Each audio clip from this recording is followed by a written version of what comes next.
৯৬ ভাগ মুসলমানের দেশে আজ যদি আপনি বরকত পেতে চান, আজ যদি আপনি বরকতের মুখ দেখতে চান, তাহলে ১ নাম্বার কন্ডিশন, দুনিয়ায় আপনাকে আনা লাগবে ঈমান। ঈমানের এই ঘোষণা শুধু মুখ দিয়ে বললেই হবে না, পৃথিবীর ময়দানে এইটা আপনার কাজে অন্তত পরিণত করে দেখানো লাগবে। এক কথা বলে না কারণ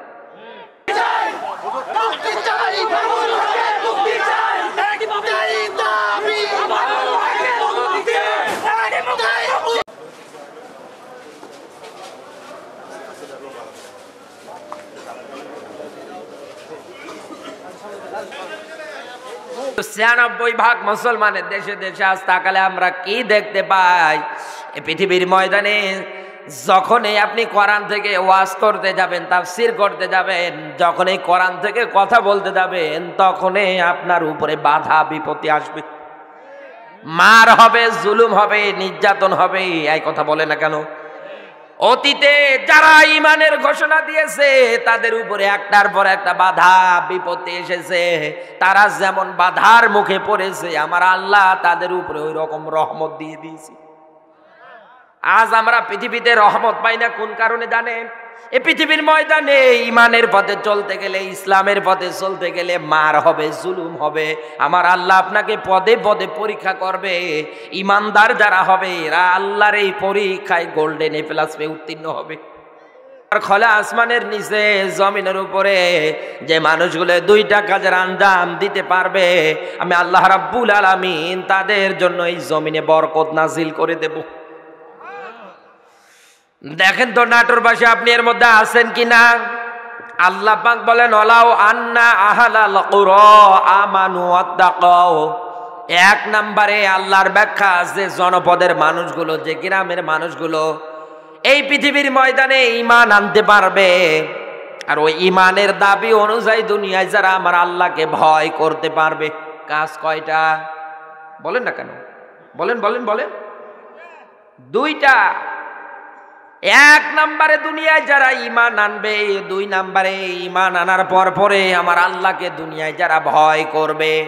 আল্লাহ পাক বলেন এই পৃথিবীর ময়দানে ২টা কাজের আঞ্জাম দিয়ে দুনিয়ায় যারা ব্যক্তি, পরিবার, সমাজ, রাজনীতি, অর্থনীতি সবগুলো যারা একাধারে চালাবে, আল্লাহ পাক বলেন আসমান আর জমিনের নিচে যত বরকতের দরজা আছে আমি আল্লাহ সব খুলে দেব, সব উন্মুক্ত করে দেব। ৯৬ ভাগ মুসলমানের দেশে আজ যদি আপনি বরকত পেতে চান, আজ যদি আপনি বরকতের মুখ দেখতে চান, তাহলে ১ নাম্বার কন্ডিশন, দুনিয়ায় আপনাকে আনা লাগবে ঈমান। ঈমানের এই ঘোষণা শুধু মুখ দিয়ে বললেই হবে না, পৃথিবীর ময়দানে এইটা আপনার কাজে অন্তত পরিণত করে দেখানো লাগবে। এক কথা বলে না কারণ কোন ছাত্র যদি বলে যে আমি মুখ দিয়ে, যদি বলে আমি ভালো ছাত্র, আমি ভালো স্টুডেন্ট হবে, ওর কর্মে, ওর পড়ালেখা এটা ফুটিয়ে ওঠানো লাগবে। আল্লাহ পাক বলেন বান্দা তুই কত বড় ঈমানদার, এটা আমার কাছে যদি দেখাতে চাস তাহলে তোর কাজ কারবারে আমারে দেখানো লাগবে। ঈমানদার তো এই পৃথিবীতে ওইটা যেই মানুষটাকে কোরআন দিয়ে আহ্বান করলে সঙ্গে সঙ্গে মাথা নত করে দিয়ে দেয়।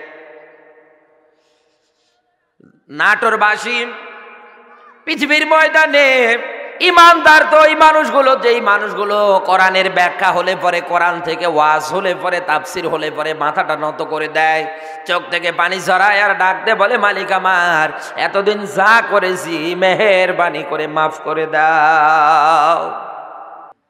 কিন্তু ৯৬ ভাগ মুসলমানের দেশে দেশে আজ তাকালে আমরা কি দেখতে পাই? এই পৃথিবীর ময়দানে যখনই আপনি কোরআন থেকে ওয়াজ করতে যাবেন, তাফসীর করতে যাবেন, যখনই কোরআন থেকে কথা বলতে যাবেন, তখনই আপনার উপরে বাধা বিপত্তি আসবে, মার হবে, জুলুম হবে, নির্যাতন হবে। এই কথা বলে না কেন? অতীতে যারা ঈমানের ঘোষণা দিয়েছে তাদের উপরে একটার পর একটা বাধা বিপত্তি এসেছে, তারা যেমন বাধার মুখে পড়েছে, আমার আল্লাহ তাদের উপরে ওই রকম রহমত দিয়ে দিয়েছে। আজ আমরা পৃথিবীতে রহমত পাই না কোন কারণে জানেন? এই পৃথিবীর ময়দানে ঈমানের পথে চলতে গেলে, ইসলামের পথে চলতে গেলে মার হবে, জুলুম হবে। আমার আল্লাহ আপনাকে পদে পদে পরীক্ষা করবে। ঈমানদার যারা হবে এরা আল্লাহর এই পরীক্ষায় গোল্ডেন প্লাস পেয়ে উত্তীর্ণ হবে। কিন্তু আমাদের দেশে কি পাওয়া যায়? দাবি করে যে হ্যাঁ আমি ইমানদার, কিন্তু আল্লাহ যে পরীক্ষাগুলো দিচ্ছে এইগুলোতে অন্তত কোনোদিন মাথা নত তো করেই না, গোল্ডেন প্লাস নিয়ে পাস করতেই পারে না, আরো ফেল করে। ওকে ইমানদার দাবি করতে পারে আরো জোরে? কখনো না। আমার ভাইরা ভালো করে বুঝবেন, আপনাকে আমি কেন বললাম, কারণ এই পৃথিবীর ময়দানে অতীতের দিকে তাকিয়ে দেখেন, যেই জনপদের মানুষগুলো যখন এই বলেছে আমি ঈমান আনলাম আমার আল্লাহর উপরে, সঙ্গে সঙ্গে তাদের উপরে রিয়াকশন এসেছে কাফেরদের পক্ষ থেকে। বিশ্ব নবী আমার দিনের দাওয়াত যখন নবুয়ত পাওয়ার পরে দিতে শুরু করে দিলেন, নবীজির যারা বন্ধু ছিল ওরাও শত্রু হয়ে গিয়েছিল। কথা বলে না, নবীজি মাঝে মাঝে হাউমাউ করে কান্না করতেন, তামাম দুনিয়ার মানুষগুলো অন্তত আমার বিরুদ্ধে যাই বলে বলুক আমার অতটা কষ্ট লাগে না, কিন্তু যখন আবু জাহেল আমার বিরুদ্ধে কথা বলে তখনই আমার সবচাইতে বেশি কষ্ট লাগে।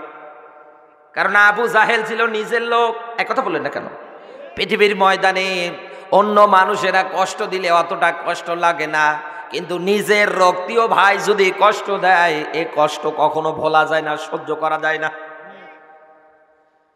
আমার ভাইরা, বিশ্ব নবী আমার দিনের দাওয়াত দেওয়ার কারণে আল্লাহর নবীর উপরে একাধিকবারে আবু জাহেল জুলুম নির্যাতন চালিয়েছে। নবীজি শুধু একটাই মাত্র কারণ, নবীজির একটাই মাত্র অপরাধ এইটা, নবীজি আমার ইমানদারের ঘোষণা দিয়েছিলেন যে আমি নিজে ইমানদার হব এমনটা না, অন্যদেরকে অন্তত বানানোর চেষ্টা করব। আমি নিজে ইসলাম মানবো না, অন্তত অন্য যারা আছে এদেরকে নিয়েই আমি ইসলাম মেনে চলবো। এক কথা বলে না কেন? কিন্তু এই ৯৬% মুসলমানের দেশে আজ তাকান, কত মানুষ ইমানদারের ঘোষণা দেয় আন্দাজে। এক কথা বলে না কেন? এই পৃথিবীতে এবার ইমানদার যারা হবে, কোরআনে কারিমের আপনি পাতা পৃষ্ঠা প্রথম নাম্বারে খুললেই আপনি দেখতে পারবেন আমার আল্লাহ রাব্বুল আলামিন সূরা বাকারায় পর পর সিরিয়াল বা ইমানদারের গণনা দিয়েছে। এই পৃথিবীর ময়দানে ইমানদার কারা, তাদের বৈশিষ্ট্য কি, তাদের কাজ হবে কি? এক নম্বরে আল্লাহর ব্যাখ্যা, এই পৃথিবীর ময়দানে আল্লাযীনা ইউমিনুনা বিল গায়ব, দুনিয়ায় যারা অন্তত গায়েবের প্রতি বিশ্বাস রাখবে। এখন গায়েব জিনিসটা কি? এই পৃথিবীর ময়দানে না দেখা জিনিসটার প্রতি আমার অন্তত ঈমান আনা লাগবে আপনাদের সবাইকে। ও নাটোরের মুসলমানেরা, কবরে যে আযাব হয় এটা সত্য না মিথ্যা? বলেন না কেন? নবীজি আমার এক কবরের পাশ দিয়ে যাত্রা শুরু করে দিয়েছিলেন। হঠাৎ করে আল্লাহর নবী দাঁড়িয়ে গেলেন। নবীজি বুঝতে পারলেন কবরের মধ্যে আযাব হচ্ছে, ডাক দিয়ে বলেন, ও আমার সাহাবীরা, এই যে কবরগুলো দেখো, এই কবরের মধ্যে আযাব হচ্ছে মাত্র দুইটা কারণে।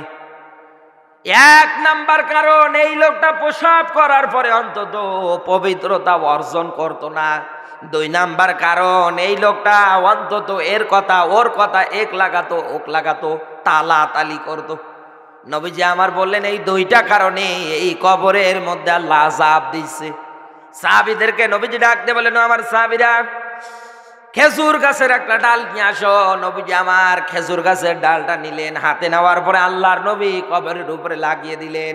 সাহাবীরা ডাক দিয়ে বলে, ইয়া রাসূলুল্লাহ, এইটা লাগানোর ফজিলতটা কি বুঝলাম না। আল্লাহর নবী ডাক দিয়ে বলেন, ও আমার সাহাবীরা, এই যে গাছটা আমি ডালটা লাগিয়ে দিলাম, যতদিন এইটা সতেজ থাকবে এইটার বরকতে আমার আল্লাহ কবরের আযাব একটু কমিয়ে দেবে। আমার ভাইরা, হাদিস থেকে এইটা শিক্ষা দিতে চাই, নবীজি যখন এই বললেন যে কবরের মধ্যে আযাব হচ্ছে, সব সাহাবীরা নবীজির কথাটা মেনে নিয়েছে, তারা গায়েবের প্রতি বিশ্বাস করে ফেলেছে। আজ বিশ্বের দিকে তাকিয়ে দেখেন কত মানুষ আপনারে ভুল ভাল বোঝায় যে গায়েবের খবর আমার বাবার কাছে আছে। একথা বলে না, কারণ নবীজিকে একজন ওহী দেওয়ার মতো, বার্তা সংবাদ মেসেজ দেওয়ার মতো একজন ফেরেশতা ছিলেন, তার নাম বলেন বলেন বলেন। নবীজি নিজের পক্ষ থেকে কোনো কথা বলতেন না, যা বলতেন সবগুলো ওহী। নবীজির ক্ষেত্রে এটা মানায়, কারণ নবীজির উপরে ওহী আল্লাহ নাজিল করতেন। কিন্তু আজ দুনিয়ায় যারা গোসল করে না, অন্তত চেহারা সুরতের দিকে তাকালে ওর গায়ের কাছে যাওয়া যায় না গন্ধের কারণে। এই মানুষ যদি কোনোদিন বলে যে আমি গায়েব বিশ্বাস করি, এইরকম এইরকম হবে, বলেন না কেন? যে আমি গায়েবের মালিক হবে, আমার ভাইরা, 2 নম্বরে ইমানদার যারা হবে, মিম্মা রাযাকনাহুম ইউনফিকুন, বলেন আল্লাহু আকবার। 2 নম্বরে পৃথিবীতে ইমানদার যারা হবে, আমার আল্লাহ ওদেরকে জীবিকা নির্বাহ করার জন্য যা সম্পদ দিয়েছে ওরা ব্যয় করে দেবে। আজ বিশ্বের দিকে আপনি তাকিয়ে দেখেন, সম্পদের ব্যাপারে ওয়াজ করতে গেলে অনেকেই মনে করে যে আমারে ফকির বানিয়ে ছাড়বে। না, এই পৃথিবীর ময়দানে আপনি যত টাকা খরচ করবেন, যত ব্যয় করবেন, আমার আল্লাহ আপনার সম্পদ আরো তত বাড়িয়ে দেবে। কারণ যাকাত শব্দের অর্থই যেটা আসে বৃদ্ধি পাওয়া। আপনার সম্পদ ব্যয় করলে কোনোদিন কমবে না, যা দিচ্ছেন এর চাইতে আরো ডাবল বাড়িয়ে দেবে। আমার ভাইরা, বিশ্ব নবীর কাছে এক ফকির এসে ডাক দিয়ে বলি, ইয়া রাসূলুল্লাহ, আমি অন্তত কয়েকদিনের না খাওয়া প্রায়, আপনি আমারে কিছু দিয়ে দেন। নবীজি আমার ডাক দিয়ে বললেন, সাহাবী, তুমি আমার জামাতা হযরত ওসমানের বাড়ির কাছে চলে যাও, গিয়ে তাকে দিয়ে ডাক দিয়ে বলবা যে হযরত ওসমানকে গিয়ে আমার কথা বলবা যে আমি আপনার কাছে পাঠিয়েছি। ফকির এবার হযরত ওসমানের বাড়ির দিকে যখন এই রওনা দিয়েছে, যাওয়ার পরে তাকে দেখি হযরত ওসমান ছোট্ট ছোট্ট পিপিলিকার মুখ থেকে গুড়গুলো কেড়ে কেড়ে নিচ্ছে। চিন্তা করে যে বিশ্ব নবী আমারে পাঠালো এই জায়গায়, আর আমি অন্তত এই জায়গায় আসলাম, আসার পরে যা দৃশ্য দেখলাম, এই লোকটা আমারে কি দেবে? কারণ এই লোকটার মতো ফকির আর তো দুনিয়ায় নেই, যেই লোকটা পিপিলিকার মুখ থেকে গুড় কেড়ে কেড়ে নেয়। চলে গেলেন আবার নবীজির কাছে, বিশ্ব নবীকে ডাক দিয়ে বললেন, ইয়া রাসূলুল্লাহ, এই ঘটনায় এই দৃশ্য। নবীজি বললেন, তুমি আবার যাও। এবার যখন গিয়েছে, গিয়ে তাকে দেখে তুলো নেড়ে দিয়েছে, এইগুলো বাতাসে উড়ে উড়ে নিয়ে যায়। ওই বাতাসে তুলোর পিছনে পিছনে দৌড় দেয়, আবার ধরে, আবার রাখে, আবার উড়ে যায়। এই রকম কাণ্ড কারখানা করে। চিন্তা করে আল্লাহ একই কাণ্ড আমারে কিচ্ছু দেবে না, কারণ এই লোকটাই সব চাইতে বড় ফকির। নবীজির কাছে আবার আসলেন, ডাক দিয়ে বলে, ইয়া রাসূলুল্লাহ, প্রথমবারের ঘটনার চাইতে এইবারের ঘটনা আরো হৃদয় বিদারক। নবীজি বললেন, তুমি আবার যাও। মাগরিবের আগে আগে যখন বাড়িতে এসেছে, হযরত ওসমানের স্ত্রী সন্ধ্যা হয়নি তার আগেই একটু বাতি জ্বালিয়েছে, তার জন্য হযরত ওসমান গরম দিচ্ছিলেন। কি দরকার, এখনো তো দিনের আলো আছে। অপচয় দুনিয়া যারা করে এরা শয়তানের ভাইরা ভাই।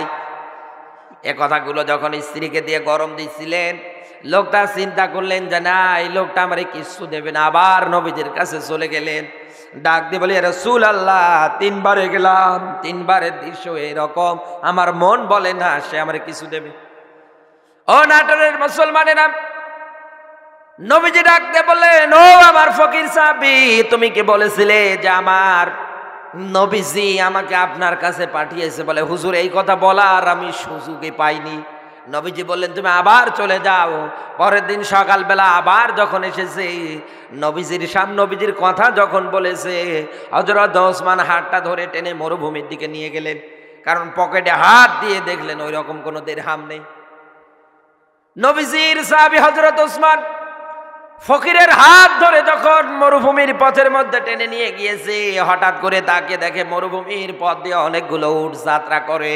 হযরত ওসমান ডাক দিয়ে বলে, আল্লাহর বান্দা, এই যে তাকিয়ে দেখো যতগুলো উট আসে, এর মধ্যে তুমি কোনটা নিবা তাই বলো।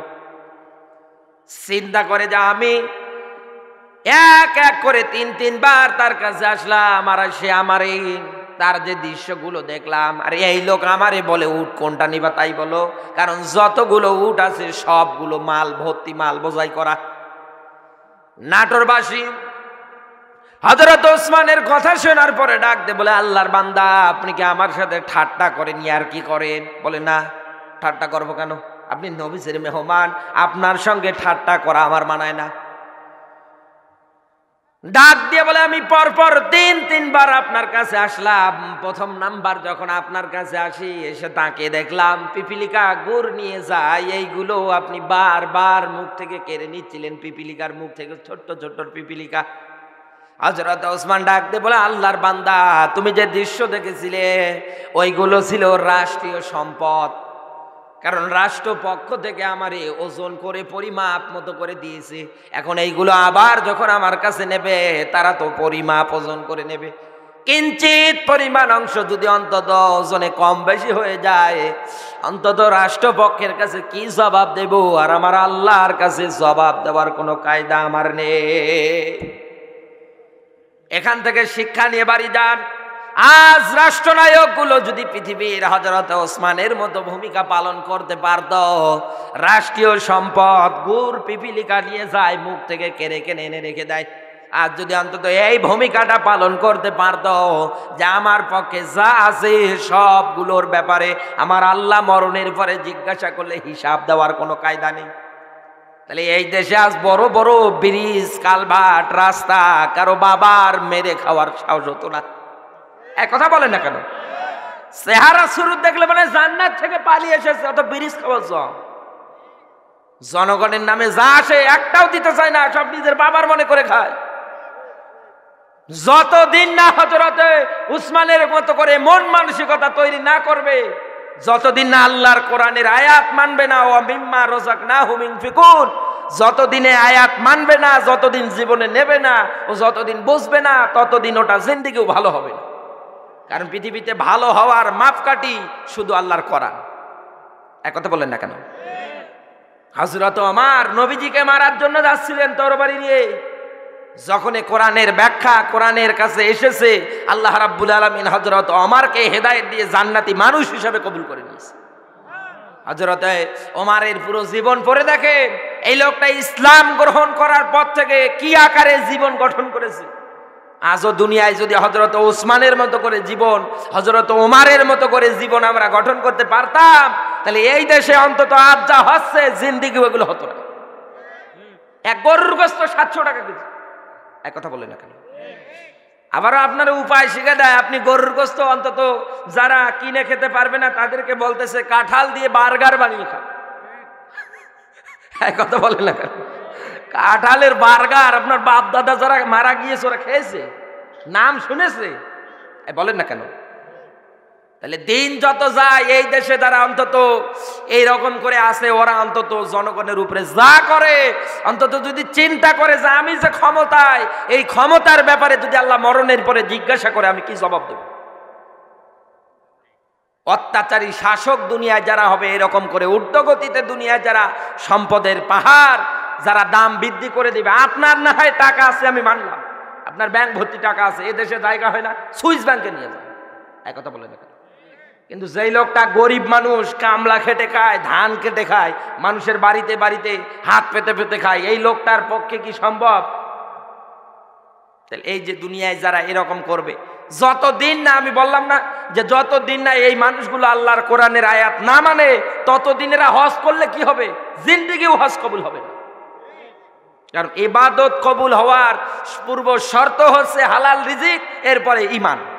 এক কথা বললেন না কেন? কোন মানুষ যদি বেঈমান হয়, এ মারা গেলে কি জান্নাত পাবে? পাবে। কথায় কি রাগ করতেছে? রাগ হয়? নাটোরবাসী ডাক দিয়ে বলে, ফকির আমার, এইগুলো রাষ্ট্রীয় সম্পদ রাষ্ট্রপক্ষ থেকে আমার কাছে যখন দিয়েছিল, তখন কিন্তু আমারে পরিমাপ করে ওজন করে দিয়েছে। এখন যদি সঠিক কায়দায় দিতে না পারি, কিয়ামতের ময়দানে আমার আল্লাহ যদি এই ব্যাপারে আমারে জিজ্ঞাসা করে, অন্তত আমি তো সঠিক জবাব দিতে পারবো না। আমি যদি ক্ষমতা পাওয়ার পরে রাষ্ট্রীয় সম্পদ আত্মগোপন করে ফেলি, কিয়ামতের ময়দানে মুনাফিকের কাতারে আমারে ওঠা লাগবে। এই জন্য আমি এই কাজটা করতেছিলাম। ডাক দিয়ে বললে, ঠিক আছে, এটা না হয় মানলাম যে আপনি এই কাজটাই এই জন্য করলেন, কিন্তু আপনার দিকে তাকিয়ে দেখলাম অন্তত দ্বিতীয়বার আবার যখন আপনার বাড়িতে আমি আসলাম, আসার পরে তাকিয়ে দেখলাম বাতাসে তুলো উড়ে উড়ে নিয়ে যায়। অনেকক্ষণ যাবৎ বাইরে থেকে দাঁড়িয়ে দৃশ্যগুলো দেখলাম, অন্তত তুলো উড়ে যায়, আপনি তুলোর পিছু পিছু দৌড় দেন, আবার নিয়ে এসে না এবার জায়গায় রেখে দেন।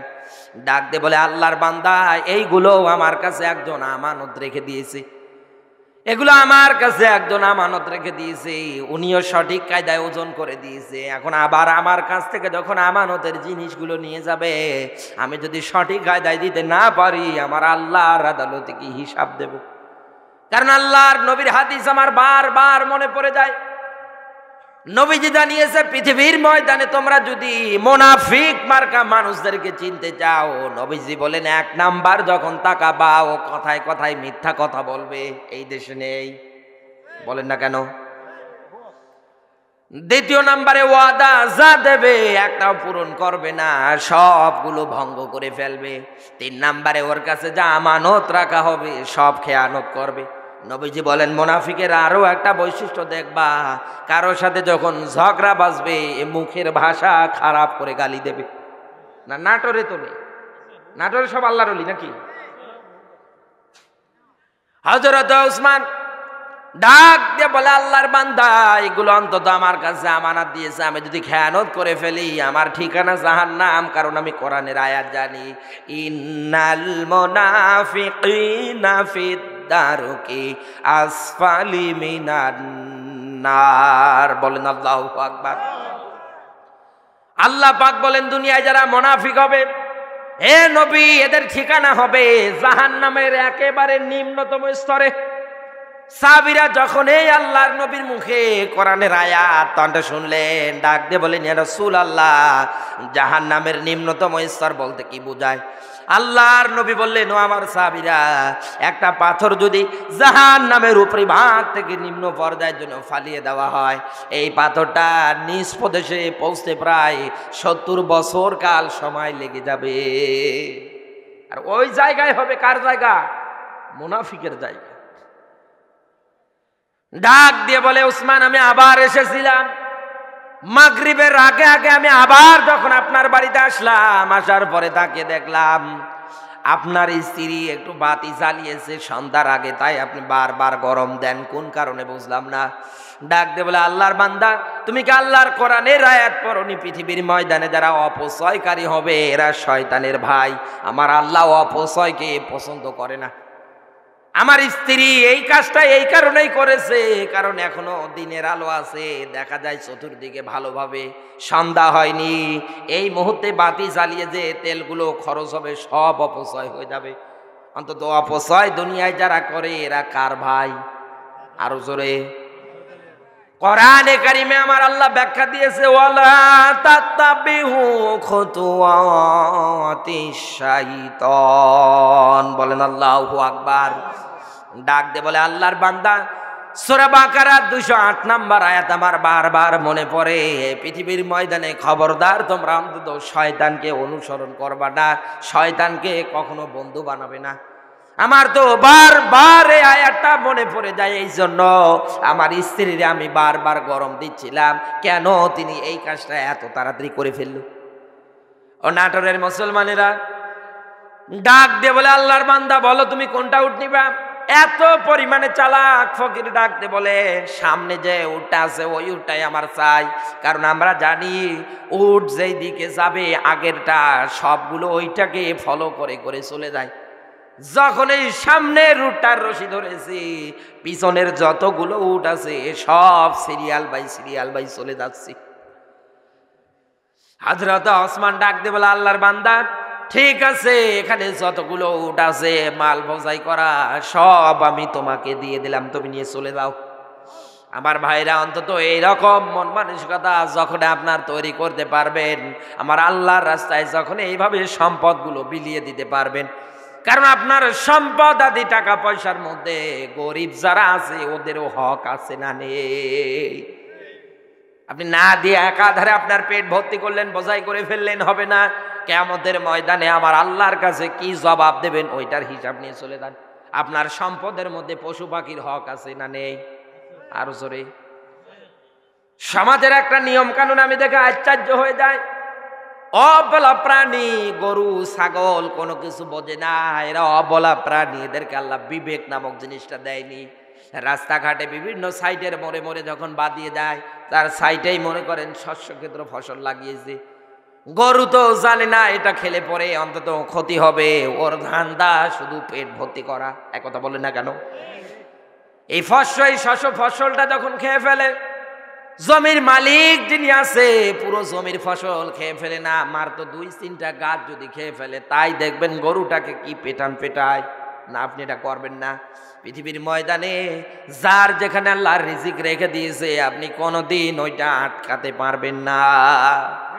বরং আপনি যদি তাকে মারেন তাহলে তার উপরে আপনি জুলুম করলেন। আর জুলুম যারা করবে মানুষের উপরে, সে যার উপরে হয় হোক, ওর ঠিকানা জাহান্নাম। কারণ কিয়ামতের কঠিন ময়দানে জুলুমকারীদের জন্য এই জুলুমটা অন্ধকার হিসাবে দেখা দেবে, নবীজি জানিয়েছে। আর আপনি ক্ষমতার মশানে, পাওয়ারে, গরুরে যা পেটান পেটান, তার চাইতে ওর মালিককে আরো বেশি গালান। এক কথা বলেন না কেন? এই সমাজের আমাদের এগুলো বাস্তব চিত্র, এগুলো চেঞ্জ করা লাগবে, মাইনাস করা লাগবে। ওর হক ছিল, ওইটা খেয়ে ফেলেছে। আমার যদি জেলখানায় যাওয়ার পরে আমার যদি আল্লাহ রাব্বুল আলামিন এই কপালের মধ্যে অন্তত জেলখানার এক মুঠ খাবার রাখে, যে বিপ্লবী এই জেলখানায় বসে এক মুঠ খাবার খাবে, দুনিয়ার কাউ অন্তত ঠেকাতে পারবে? কারণ আমার আল্লাহ ওই জায়গার মধ্যে আমার রিজিক রেখে দিয়েছে। যে কায়দায় হোক আল্লাহ ঢোকাবে, খাবার খাওয়াবে, আপনি আটকাতে পারবেন না। তাই বলে দুনিয়ার ময়দানে আপনি অন্তত এই কাজ করবেন না অন্তত, কারণ আপনার সম্পদ আদি টাকা পয়সার ভিতরে এইরকম করে গরিবদের হক আল্লাহ রেখে দিয়েছে, আপনি আদায় করার চেষ্টা করবেন। কারণ আপনার জমির ওসর আছে, আপনি দেন না। একথা বলেন না কেন? জমির ওসর আছে, আপনি দেন না। জমির ওসরের বিধান কি? আপনি যখন সেচ দিয়ে, মোটর দিয়ে চাষ করবেন, এই যে টাকাটা খরচ করবেন, আমার আল্লাহর ইসলামের বিধান একেবারে সহজ। তখন আপনার এই জমির মধ্যে অন্তত শেষ হবে এরকম আপনি 20 মনে 1 মন দেবেন। এক কথা বলেন না কেন? ঠিক আছে। আর যখন আকাশের বৃষ্টি পড়ে অন্তত আপনার এই ফসল উৎপন্ন হবে, আকাশের বৃষ্টি দিয়ে যখন ফসল উৎপন্ন হবে, তখন আপনি 10 মনে 1 মন দেবেন। ওসর আপনি তো দেন না। আপনি নিজের বাবার মনে করে ঢোকা। কত অসহায় মানুষ গিয়ে যে বাড়ির দাঁড়িয়ে আপনার কাছে হাত পাতে, আপনি দেন না। আপনি যদি এই কাজ না করেন, এই কাজগুলো আপনার জীবনে যদি না থাকে, আপনি জিন্দেগি ইমানদার হতে পারবেন না। ওই শুধু খাওয়াও সার আর পেটে যাওয়াই সার। এক কথা বলেন না কেন? নবীজি এই জন্য জানিয়েছে, বানি আদমের পেট ও কবরের মাটি ছাড়া কোনোদিন ভরবে না। কবরের মাটি ছাড়া বানি আদমের পেট কোনোদিন ভরবে না। ওর শুধু চাই, আরো চাই। এক কথা বলেন না কেন? এরপরে ইমানদার যারা হবে তাদের গুণাবলী আল্লাহ সিরিয়াল আকারে দিলেন।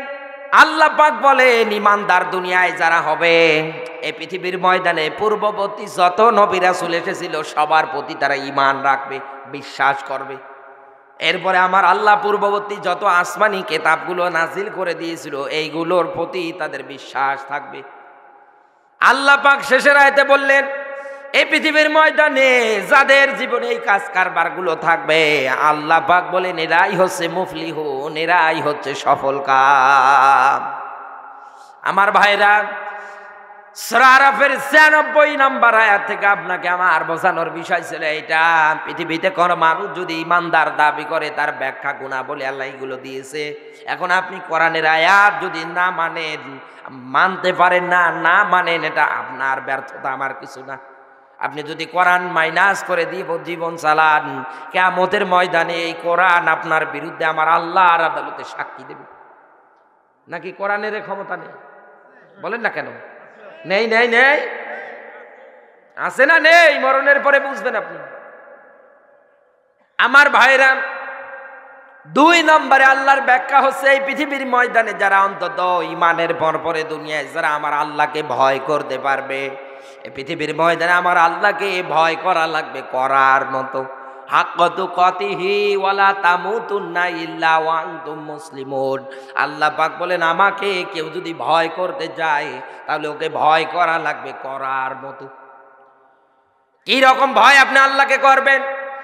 আল্লাহ অন্য আয়াতে বললেন, এই পৃথিবীর ময়দানে আমি আল্লাহকে যারা সবচাইতে বেশি ভালোবাসে, সবচাইতে যারা ভয় করে, এরাই হচ্ছে পৃথিবীর ময়দানে শ্রেষ্ঠ মানুষ। ইন্না আকরামাকুম ইনদাল্লাহি আতকাকুম। আল্লাহ পাক বলে, এই পৃথিবীর ময়দানে যাদের অন্তরের মধ্যে আমার আল্লাহর ভয় সবচাইতে বেশি, এরাই হচ্ছে পৃথিবীতে সবচাইতে বেশি সম্মানিত। ও নাটোরের মুসলমানের, আল্লাহর ভয় কি রকম লাগবে? খলিফাতুল মুসলিমিন হযরত ওমর যখন রাষ্ট্রের মধ্যে মদ হারাম করে দিলেন, যে আমার রাষ্ট্রের মধ্যে মদ খাওয়া হারাম, নেশা জাতীয় দ্রব্য পান করা হারাম, এই পৃথিবীর ময়দানে আজ আপনি মাদকের বিরুদ্ধে কত আইন পাশ করেন যে মাদক সেবন করা যাবে না, নেশা করা যাবে না, কিন্তু এই পৃথিবীর ময়দানে আমরা তাকালে দেখতে পাই আপনি যত আইন তৈরি করেন না কেন তার চাইতে বেশি আরো মাদক এই দেশে খাওয়া হয়। এই মাদক, এই দ্রব্যটা নিয়ন্ত্রণ যদি দুনিয়ায় করতে চান, এই পৃথিবীর ময়দানে কোরআনের বিচার দিয়ে বিচার ব্যবস্থা চালু করে দেন, দেখবেন এই পৃথিবীর ময়দানে মাদক অলরেডি বিদায় হয়ে যাবে। কারণ এই দেশটা বুবু দিয়ে চললে কেমন দেখা যায় তাও দেখলাম, একথা বলেন না কেন? এই দেশটা স্বামী দিয়ে চললে কেমন দেখা যায় আমরা তাও দেখতে পেলাম, এই দেশটা মেয়ে দিয়ে চললে কেমন দেখা যায় তাও দেখতে পেলাম, পুরুষ দিয়ে চললে কেমন দেখা যায় তাও দেখতে পারলাম, কিন্তু এই দেশটা কোরআনের বিধান দিয়ে চললে কেমন দেখা যায় এইটাই অন্তত দেখার বাকি। কারণ কোরআনের আয়াত আমার বারবার স্মরণ করিয়ে দেয়, ইন্নাল্লাহা ইয়া'মুরু বিল আদলি ওয়াল ইহসান। বলেন আল্লাহু আকবার।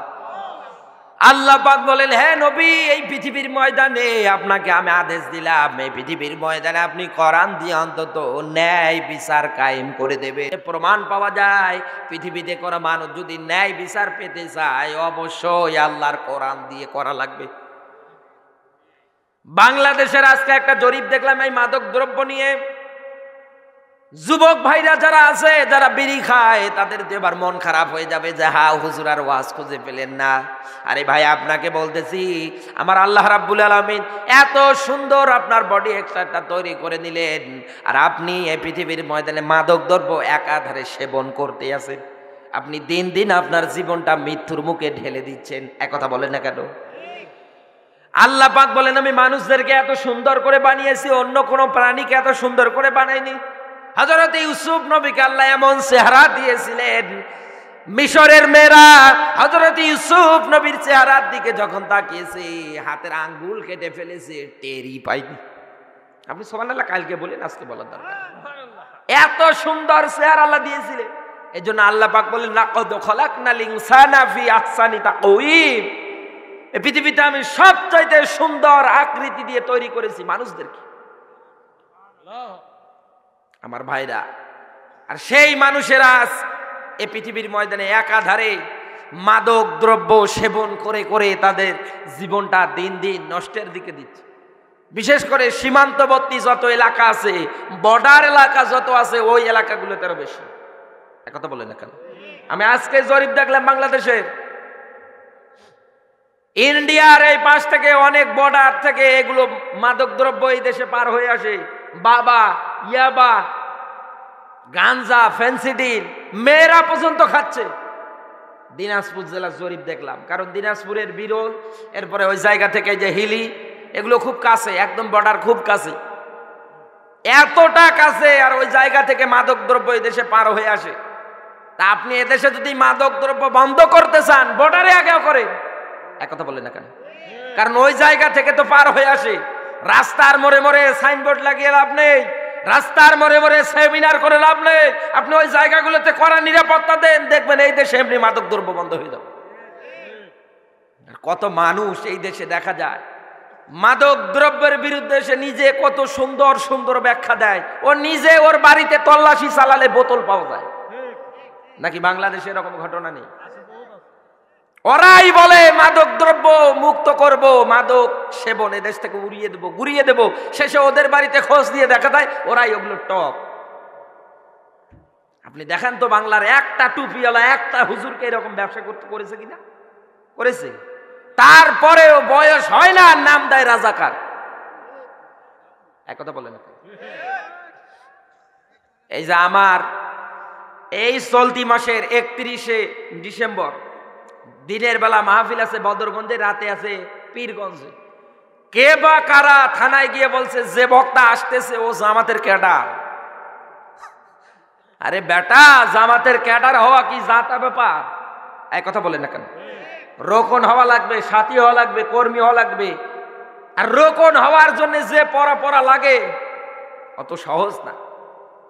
একেবারে টপকিয়ে ওই কলা গাছে উঠে বসে কলা ছিলে খাবেন, ওই পথ জামাত না। এক কথা বললেন না কেন? অন্তত যোগ্যতা সম্পূর্ণ হবে, কতবার পরীক্ষা দেওয়া লাগবে পদে পদে, তারপরে আপনার ওই জায়গায় বসাবে। আন্দাজে আপনি বললেন আর হলো, এই যে আমার নামে যারা মিথ্যা অপবাদটা দিল, এরা মরণের পরে কি জবাব দেবে? ওদের চিন্তা আছে? ওদের কোনো চিন্তা নেই।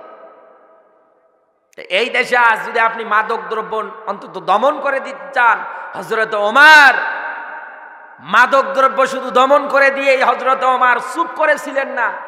কোরআনে কারিমের সূরা মাইদার 90 নম্বর আয়াত তিনি যখন রাষ্ট্রে পার্লামেন্টে কার্যকর করে দিলেন যে শয়তানের কাজ ইন্নামাল খামরু ওয়াল মাইসির, একেবারে ধারাবাহিকতা আল্লাহ বর্ণনা দিয়েছে। তার এক নম্বরে আল্লাহ মদের ব্যাখ্যা দিয়েছে। কিসের বলেন না কেন? এই পৃথিবীর ময়দানে মদ খাওয়া এটা শয়তানের কাজ, শয়তান পর্যন্ত ঘৃণা করে এই কাজটাকে। তাহলে আজ বিশ্বের দিকে তাকিয়ে দেখেন, মুসলমানরা ঈমান হারা হয়ে যাচ্ছে কোরআন থেকে মুখ ফিরে নেওয়ার কারণে। হযরত ওমর মাদক দ্রব্য যখন হারাম করে দিলেন, হযরত ওমর হারাম করে দিয়ে বাড়িতে বসে বসে আঙ্গুল চষেনি, তরবানি নিয়ে রাতের বেলা ছদ্মবেশে বের হতেন, দেখতেন জনগণের, এই রাষ্ট্রের এই জনগণগুলো, এই লোকগুলো তারা কি করে। তাদের দিনের বেলা একরকম কাজ হয়, রাতের বেলা আরেক রকম কাজ হয়। এই কথা বলেন না কেন? অধিকাংশ মানুষ এই দেশে দিনের বেলা এক চেহারায় থাকে, রাতের বেলা আরেক চেহারা ধারণ করে। নেই নেই নেই নেই, দিনের বেলা চতুর্দিকে খোঁজ লাগায় কার বাড়িতে কোন দিক দিয়ে ঢোকা যাবে রাতের বেলা। এক কথা বলেন না কেন? আমার ভাইরা, হযরত ওমর রাষ্ট্রের মধ্যে যখন আল্লাহর কোরআনের বিধানটা চালু করে দিলেন, দেওয়ার পরে হযরত ওমর রাতের বেলা আর ঘুম নেই, মরুভূমির পথ দিয়ে হাঁটতেছিল, হঠাৎ করে তাকিয়ে দেখে একটা লোক হেলে দুলে মদের একটা বোতল নিয়ে গান গেতে গেতে মাতাল অবস্থায় আসতেছে। হযরত ওমরের ছায়া যখন দেখতে পেয়েছে, সঙ্গে সঙ্গে ওর মতলামি দূর হয়ে গিয়েছে। চিন্তা করে যার সামনে পড়লাম কল্লা নিয়ে বাড়ি ফিরতে পারবো না, কারণ সাধারণ কোনো লোক না, ইনার কাছে গেলে অন্তত আগে হাত চলবে। হযরত ওমরকে যখন এই দেখেছে ওর মাতলামি দূর হয়ে গিয়েছে, নবীজির এই সাহাবী হযরত ওমরের সামনে বরাবর যখন পড়ে গিয়েছে, ডাক দে বলে, বেটা কোথায় গিয়েছিলিস এত রাতে? ডাক দে বলে, খলিফাতুল মুসলিমিন আমার মা আমার নানির বাড়িতে পাঠাচ্ছে। বলে, তোর হাতে কি? বলে, দুধের বোতল। হযরত ওমর বুঝতে পেরেছে মদ পান করেছে, কারণ ওর শরীর থেকে মুখ থেকে মদের গন্ধ ভেসে ভেসে আসতেছে। হযরত ওমর ডাক দে বলে, বেটা তুই কি সত্য কথা বলিস? বলে, হ্যাঁ একদম সত্য। ডাক দিয়ে বলে, তুই বললে হবে না, বোতলটা এখনই তুই আমার হাতে দে। হযরত ওমর যখন এই বোতলটা চেয়েছে, যুবক চিন্তা করে এইবার আর বাঁচার কোনো উপায় নেই। সামনের দিকে যখন হাত বাড়িয়ে চক্ষু দুইটা বন্ধ করে যখন আমাদের বোতলটা হযরত ওমরের হাতে দিয়েছে, চক্ষু দুইটা বন্ধ করে আমার আল্লাহকে ডাক দিয়ে বলে, আল্লাহ গো, এতদিন যা করেছি কোনোদিন আর করব না, তোমার কাছে ফরিয়াদ জানে, আল্লাহ গো আজকের মতো বাঁচিয়ে দাও, জীবনে যা করেছি জিন্দেগি ওই পথে আর পা বাড়াবো না। হযরত ওমরের হাতে যখন মদের বোতলটা উঠিয়ে দিলেন, হযরত ওমর ঢাকনাটা খুললেন, খোলার পরে হাতের তালুর মধ্যে একটু ঢাললেন, তাকিয়ে দেখলেন আসলেই মদ নেই, সব দুধ। হযরত ওমর চিন্তা করলেন যে আসলে এগুলো কি বুঝলাম না, দেখা যায় মদের বোতল ভিতরে দুধ। নিজের জিহ্বা দিয়ে একটু চেটে দেখলেন, জানা না সত্যি দুধ। হযরত ওমর ডাক দিয়ে বলে, বেটা এই যে বোতল নাও, নিয়ে অন্তত তুমি তোমার গন্তব্যের দিকে চলে যাও। ডাক দিয়ে বলে, খলিফাতুল মুসলিমিন আপনি কি বললেন? বলে, হ্যাঁ এই বোতলের মধ্যে যা আছে সব দুধ। চোখের পানিগুলো ছেড়ে দিয়ে ডাক দিয়ে বলে, খলিফাতুল মুসলিমিন ওমর, সত্যি আমি মদ পান করে ফেলেছিলাম, আপনাকে যখনই দেখেছি আর আপনার শাসন নীতি এমন এত করা, এই জন্য আপনাকে যখনই আমি দূর থেকে দেখেছি আমার মাতলামি যা ছিল সব অলরেডি দূর হয়ে গিয়েছিল আপনার ভয়ে। সত্যি আমি মদ পান করেছি, বোতলের মধ্যে মদ ছিল, দুধ পেলেন কোন জায়গায়? ডাক দিয়ে বলে, বেটা তুই যখন আমার কাছে অন্তত মদের বোতলটা আমার কাছে দিচ্ছিলি, তখন আমার আল্লাহকে চোখ বন্ধ করে কি কিছু বলেছিলি? বলে হ্যাঁ। ডাক দিয়ে বলেছিলাম, আল্লাহ গো, হযরত ওমরের হাত থেকে অন্তত আজকে তুমি বাঁচিয়ে দাও, কোনদিন অন্তত আর এই পথে পা বাড়াবো না। আল্লাহর ব্যাখ্যা, ওয়াকানা হাক্কান আলাইনা নাসরুল মুমিনিন। বলেন আল্লাহু আকবার। আমার আল্লাহর ব্যাখ্যা হচ্ছে, এ বান্দা শোন, আমার আল্লাহর ব্যাখ্যা হচ্ছে, পৃথিবীর ময়দানে আমার ইমানদারেরা, আমার মুমিন বান্দারা যখন এই পৃথিবীর ময়দানে বিপদে পড়ে যাবে আর আমার আল্লাহকে স্মরণ করবে, আমি আল্লাহ রাব্বুল আলামিন তাদের জন্য সাহায্য করা ওয়াজিব করে দেই। হযরত আমার ডাক দিয়ে বললেন, বেটা আমার, তুমি যা প্রার্থনা করেছো আমার আল্লাহ রাব্বুল আলামিন সবগুলো অন্তত কবুল করে নিয়েছে। এই জায়গা থেকে একটা শিক্ষা নিয়ে বাড়ি যান নাটোরবাসী। পৃথিবীর ময়দানে কোনো মানুষ যদি অন্তত তার জীবনের তাওবা আমার আল্লাহর কাছে কবুল করাতে চায়, তাহলে তাকে 3টা নিয়ম মেনটেন করা লাগবে। কয়টা? আরো জোরে আলোচনা মুখস্থ করে বাড়িতে যান। চেয়ারম্যানের কাছে অন্তত আপনি ভুল করার পরে, অপরাধ করার পরে তার কাছে যদি অন্তত আপনি কোনো কিছু আর্জি করতে চান, পেতে চান, কত ধরনের ভাব ভঙ্গি দেখানো লাগে, এক কথা বলে না কেন? আপনার জীবন জিন্দেগি অপরাধ যা করেছেন এইগুলো যদি আমার আল্লাহর কাছে অন্তত আপনি মাফ করতে চান, মাফ যদি পেতে চান, ও নাটোরের মুসলমানেরা, আপনাকে 3টা নিয়ম মেনটেন করা লাগবে। এই 3টা নিয়ম মেনটেন করে হযরতে আদম আর হাওয়াকে আল্লাহ মাফ করে দিয়েছে, আপনাকেও দিয়ে দেবে আল্লাহ। কারণ আমার আল্লাহ হচ্ছেন রহমানির রহিম। 99 ভাগ মোহাব্বত আমার আল্লাহ তার কুদরতের হাতে নিয়ে বসে আছে, আর মাত্র 1 ভাগ তামাম দুনিয়ায় ছড়িয়ে ছিটিয়ে দিয়েছে। 1 ভাগ মোহাব্বত দেওয়ার কারণে তামাম দুনিয়ার দিকে তাকিয়ে দেখেন, এক মুসলমান আরেক মুসলমানের জন্য জীবন পর্যন্ত দেয়। আল্লামা সাইদি আমাদের রক্তীয় সম্পর্কে কেউ না, এই নাটোরের কারণ তার বাড়ি পিরোজপুর, আপনার বাড়ি নাটোর, এই কথা বলে না কেন? যেতে গেলে পরে এত পরিমাণে দ্রুত বাংলার তৌহিদি জনতারা সাইদি হুজুরের জন্য রাজপথে নেমে জীবন দেওয়ার জন্য প্রস্তুত, শুধু 1 ভাগ মহব্বতের দিক তাকিয়ে। আর যে আল্লাহর 99 ভাগ মহব্বত তার কুদরতে হাতে নিয়ে বসে আছে, ওনার দয়া মনে হয় কম, অনেক। আমার ভাইরা, 1 নাম্বার পয়েন্ট হচ্ছে, ভালো করে মেলাবেন, আমার আল্লাহর কাছে তাওবা কবুল করাতে চাইলে 1 নাম্বার পয়েন্ট, 1 নাম্বার পয়েন্ট হচ্ছে আমার আল্লাহর বিধানের কাছে, আমার আল্লাহর কাছে মাথাটা নত করে দেয়া লাগবে। হযরতে ইব্রাহিম নবীর প্রতি আল্লাহ যখন ওহী করলেন, আল্লাহ যখন তাকে রাতের বেলা স্বপ্ন দেখালেন, ইব্রাহিম তুমি তোমার প্রিয় বস্তুটাকে আমার রাস্তায় কোরবানি করে দাও, বিলিয়ে দাও। 80 বছর বয়সে আল্লাহ সন্তান দিয়েছিলেন। কত বলেন না কেন? একেবারে বুড়ো হয়ে গিয়েছে। এই সময় আল্লাহ একটা সন্তান দিলেন, বাপও নবী বেটাও নবী, 2 বাপ বেটাই নবী হওয়ার পরে আল্লাহ রাতের বেলা স্বপ্ন দেখাচ্ছেন, ও আমার ইব্রাহিম, তোমার কাছে আমার ওহী হচ্ছে, তোমার প্রিয় বস্তুকে আমার রাস্তায় কোরবানি করে দাও। ইব্রাহিম নবী বুঝতে পারলেন না কি আমার সেই প্রিয় বস্তু। সকালবেলা উট দব্বা যা ছিল সব কোরবানি করে দিলেন, আল্লাহর রাস্তায় বিলিয়ে দিলেন। পরপর আবার রাতের বেলা আল্লাহ একই স্বপ্ন দেখালেন, আবার জবাই করে দিলেন। এইবার বুঝতে পারলেন এই পৃথিবীর ময়দানে আমার প্রিয় বস্তু আমার সন্তান ইসমাইল ছাড়া আর কোনো কিছু না। সন্তানকে যখন গিয়ে মনের ভাবভঙ্গি বললেন, সন্তান ডাক দিয়ে বললেন, বাবা আমার, অবশ্যই আপনি আমারে ধৈর্যশীল মানুষ যারা আছে তাদের অন্তর্ভুক্ত আমি আপনারে পাবেন। আমার ভাইরা, আল্লাহর বিধানের কাছে মাথা নত করা লাগবে কেমন করে, তারপরে আল্লাহ আপনার তাওবা কবুল করবে। দেখেন বাবার বেটার কাণ্ড। আল্লাহ ওহী যখন করলেন, সন্তানকে যখন বললেন, সন্তান যেমন রাজি হয়েছে বাবার কথা শোনার পরে, বাবা যেমন রাজি হয়েছে আল্লাহর বিধান মানার ক্ষেত্রে, 2 বাপ বেটা এগ্রি হয়েছে, রাজি হয়েছে আমার আল্লাহর বিধানের কাছে মাথা নত করে দিয়ে, তখনই কিন্তু এই কাজটা আল্লাহ সম্পাদন করে দিয়েছে। চক্ষু দুইটা বন্ধ করে কালো কাপড় চোখের মধ্যে বাঁধিয়ে যখন গলায় ছুরি চালাচ্ছিলেন, গলা কাটে না, সর্বোচ্চ শক্তি যখন দেয় তাও কাটে না। আল্লাহ পাক ডাক দিয়ে বলে, জিবরাইল যাও জলদি করে জান্নাত থেকে একটা দুম্বা নিয়ে গিয়ে ইব্রাহিমের ছুরির নিচে শুইয়ে দাও। আমি আল্লাহ রাব্বুল আলামিন এতটুকুন দেখতে চেয়েছি তার ঈমানটা কত বড়। এখানে সুবহানাল্লাহর জন্য বলিনি, শুধু সুবহানাল্লাহ বলে শেষ করে দেবেন এই কারণে বলিনি।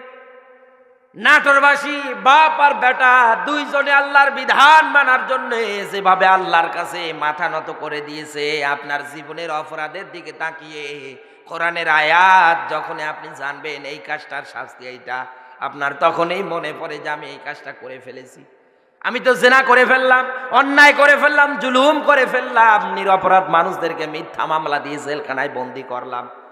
আমার আল্লাহর আয়াত তো বলে এ পৃথিবীর ময়দানে যারা এইগুলো অবৈধ কাজ দুনিয়ায় যারা করবে তাদের ঠিকানা জাহান্নাম।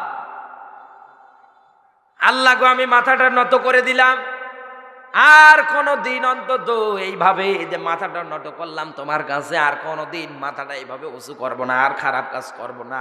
তাহলে 1 নাম্বার পয়েন্ট পেলাম, তাওবা কবুল করাতে চাইলে আমার আল্লাহর কাছে আপনার অনুতপ্ত হওয়া লাগবে, মাথা নত করে দেয়া লাগবে।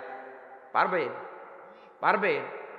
এই জবান বন্ধ হয়ে গেছে, পারবেন? 2 নাম্বার পয়েন্ট হচ্ছে আপনি আল্লাহর কাছে তাওবা কবুল করাতে চাইলে 2 নাম্বার পয়েন্ট মেলান। জীবনে যা অপরাধ করেছেন সঙ্গে সঙ্গে এইগুলো স্বীকার করে নেবেন। আমার আল্লাহকে ডাক দিয়ে বলবেন, আল্লাহ গো এই কাজটা আমি স্বীকার করে ফেললাম, এই কাজটা আমার দ্বারা হয়েছে। হযরত আদমকে যখন আল্লাহ তৈরি করার পরে জান্নাতে থাকতে দিলেন, তারই একটা বাঁকা হাড় দিয়ে যখন হাওয়াকে তৈরি করলেন, দুইজনকে যখন জান্নাতে থাকতে দিলেন, বললেন ওই গাছটার নিকট যাবা না, ওই গাছটার নিকট গেলে পরে জালিমদের অন্তর্ভুক্ত হয়ে যাবা। শয়তানের ধোঁকায় পড়ে যখন তারা এই কাজটা করে ফেললেন, আমার আল্লাহ তাদেরকে জান্নাত থেকে বের করে দিলেন। হযরত আদম আর হাওয়াকে দুইজনকে দুই দিকে আল্লাহ ফালিয়ে দিলেন। দুইজনে কান্না করে 2 প্রান্তে, কারণ পৃথিবীতে তখন আর কোনো মানুষ ছিল না, শুধু তারাই দুইজন। এক কথা বলেন না কেন? আমার আল্লাহর কাছে মোনাজাত তুলে ডাক দে, বলে রব্বানা যালামনা আনফুসানা ওয়া ইল্লাম তাগফির লানা ওয়া তারহামনা লানাকুনান্না মিনাল খাসিরিন। বলেন আল্লাহু আকবার। হযরত আদম ডাক দে বলে, মালিক আমার, রব্বানা যালামনা আনফুসানা, ও আমার মালিক, আমি তোমার কাছে আরজি করি, প্রার্থনা করি, আমি আমার নফসের উপরে জুলুম করে ফেলেছি, অন্যায় করে ফেলেছি। আল্লাহ গো আমি তোমার বর্ডার, আমি তোমার সীমানা অতিক্রম করে ফেলেছি, তোমার কাছে চাওয়া তুমি আমারে মাফ করে দাও। আল্লাহ গো তুমি যদি আমারে মাফ না করে দাও, তাহলে তো আমি জালিম যারা আছে এ পৃথিবীর ময়দান থেকে যারা ক্ষতিগ্রস্ত হবে তাদের কাতারে আমি অন্তর্ভুক্ত পড়ে যাব। এই যে আদম যখন নিজের অপরাধটা স্বীকার করে ফেললেন, আমার আল্লাহ রাব্বুল আলামিন তার তাওবাটা কবুল করে নিয়েছে। আমার ভাইরা, 3 নাম্বার পয়েন্ট হচ্ছে আপনার মন মানসিকতা তৈরি করে নেওয়া লাগবে এই যুবকটার মতো, যে আল্লাহ গো আর কোনোদিন আমি এই কাজগুলো করব না, মেহেরবানি করে তুমি আমারে বাঁচিয়ে দাও। তাহলে 1 নাম্বার আমরা যেই পয়েন্টটা পেলাম, আমার আল্লাহর বিধানের কথা শোনার সঙ্গে সঙ্গে মাথাটা নত করে দেয়া লাগবে, অনুতপ্ত হওয়া লাগবে। 2 নাম্বারে অপরাধগুলো স্বীকার করে নেওয়া লাগবে। 3 নাম্বারে পণ প্রতিজ্ঞা করা লাগবে, জিন্দেগি আর এই কাজগুলো করব না। আল্লাহ পাক বলেন, এই রকম করে দুনিয়ায় যারা আমি আল্লাহর ডাকে সাড়া দিয়ে আমি আল্লাহর কাছে তাওবা করবে, আমি আল্লাহ রাব্বুল আলামিন তার তামাম জীবনের অপরাধ আমি আল্লাহ মাফ করে দেব। আল্লাহ পাক বলেন শুধু মাফ করে দিয়ে শেষ করে দেব না, ফাউলাইকা ইউবাদদিলুল্লাহু সাইয়্যাতিহিম হাসানাত। বলেন আল্লাহু আকবার। সূরা ফুরকান 25 নাম্বার সূরা 19 নাম্বার পারার এটা পাবেন আপনি 70 নাম্বার আয়াতের মাঝের অংশে আল্লাহ ব্যাখ্যা দিয়েছে। আল্লাহ পাক বলেন যে মানুষগুলো ঈমান আনার পরে এই পৃথিবীর ময়দানে নেক কাজ করবে, করার পরে জমিনে দুনিয়ায় যারা অন্তত ভালো ভালো কাজের আঞ্জাম দেওয়া শুরু করবে, আল্লাহ পাক বলেন ওই মানুষগুলোর জীবনের অতীতের যা অপরাধ ছিল সব আমি আল্লাহ সব নেকি বানিয়ে দেব। আপনার জীবন জিন্দেগির অপরাধগুলো দুনিয়ায় যদি নেকি বানাতে যান, তাহলে পৃথিবীর ময়দানে অবশ্যই আপনারে সব সময় ভালো ভালো কাজের আঞ্জাম দেওয়া লাগবে। আমরা পারবো তো? পারবো?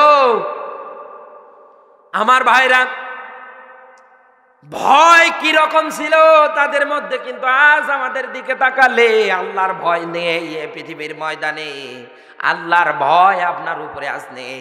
কারণ আমার আল্লাহ রাব্বুল আলামিন বান্দাকে তার প্রত্যেকটা বানি আদমের সন্তানকে আল্লাহ পরীক্ষা করবে 5টা জিনিস দিয়ে। কয়টা? আরো জোরে বলেন না কেন? চলে যাচ্ছে কোন কারণে? শেষ করে দিই না? শেষ করে দেব? আল্লাহ রাব্বুল আলামিন ব্যাখ্যা দিয়েছে কোরআনে। আল্লাহ পাক বলেন, ওয়ালা নাবলুওয়ান্নাকুম বিশাইইম মিনাল খাউফি ওয়াল জু' ওয়া নাকসিম মিনাল আমওয়ালি ওয়াল আনফুসি ওয়াস সামারাত ওয়া বাশশিরিস সাবিরিন। সূরা বাকারা 2 নাম্বার সূরা 2 নাম্বার পারা, আর এটা পাবেন আপনি 155 নাম্বার আয়াতে আল্লাহ রাব্বুল আলামিন ব্যাখ্যা দিয়েছে। আল্লাহ পাক বলেন, আমার প্রত্যেকটা বানি আদমকে আমি পরীক্ষা করব 5টা জিনিস দিয়ে। কয়টা? আরো জোরে। 1 নম্বরে আল্লাহ আপনারে পরীক্ষা করবে ভয় দিয়ে। ওয়ালা নাবলুওয়ান্নাকুম বিশাইয়্যিম মিনাল খাউফি ওয়াল জু'। 1 নম্বরে ভয়। তাহলে পৃথিবীর ময়দানে এক জায়গায় আল্লাহ কোরআনের বর্ণনা দিলেন, আমি আল্লাহকে সব চাইতে যারা বেশি ভয় করে এরা পৃথিবীর ময়দানে শ্রেষ্ঠ। তাহলে এই ভয়টা আমার আল্লাহ আপনাকে করাবে। একথা বলে না কেন?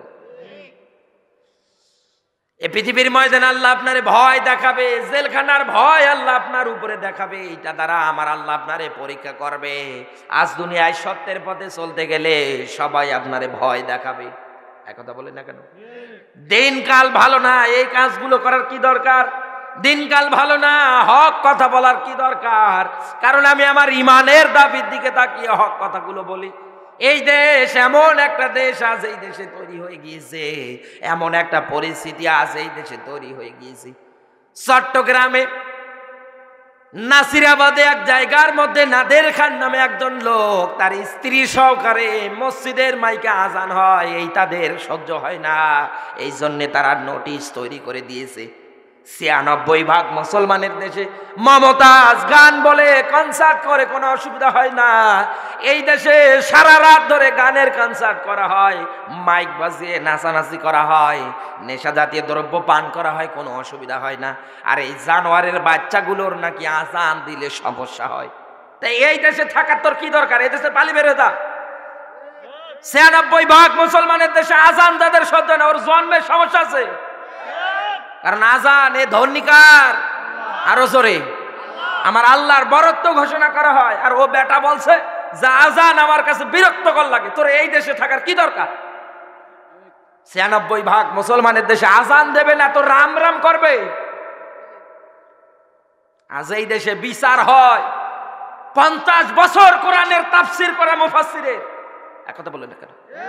আর যারা আজান নিয়ে আল্লাহর নবীকে নিয়ে কটূক্তি করে, এদের বিচার বাংলার জমিনে হয় না, বরং এর সহযোগিতা করা হয়। আজ এই হক কথা বলতে গেলে আমি আপনার টার্গেট হয়ে যাই। যে আলেমগুলো, নিষ্ঠুরে আলেমগুলো, কোনো অপরাধ নেই এদের, নিরপরাধ আলেম, আজ জেলখানায় শীতের দিনে পড়ে আছে। আপনি একটা বার তাদের খোঁজ খবর নেন না। তারা হকের দাওয়াত দিয়ে, কোরআনের দাওয়াত দিতে গিয়ে তাদের ঠিকানা ওই জায়গায়। কথা বলেন না কেন? শুধু ইসলামের পথে, কোরআনের পথে থাকার কারণে তাদের জায়গা আর ওই জায়গায়। আর যারা আজান নিয়ে কটূক্তি করে, তাদের ঠিকানা হয় জান্নাতের বাগান।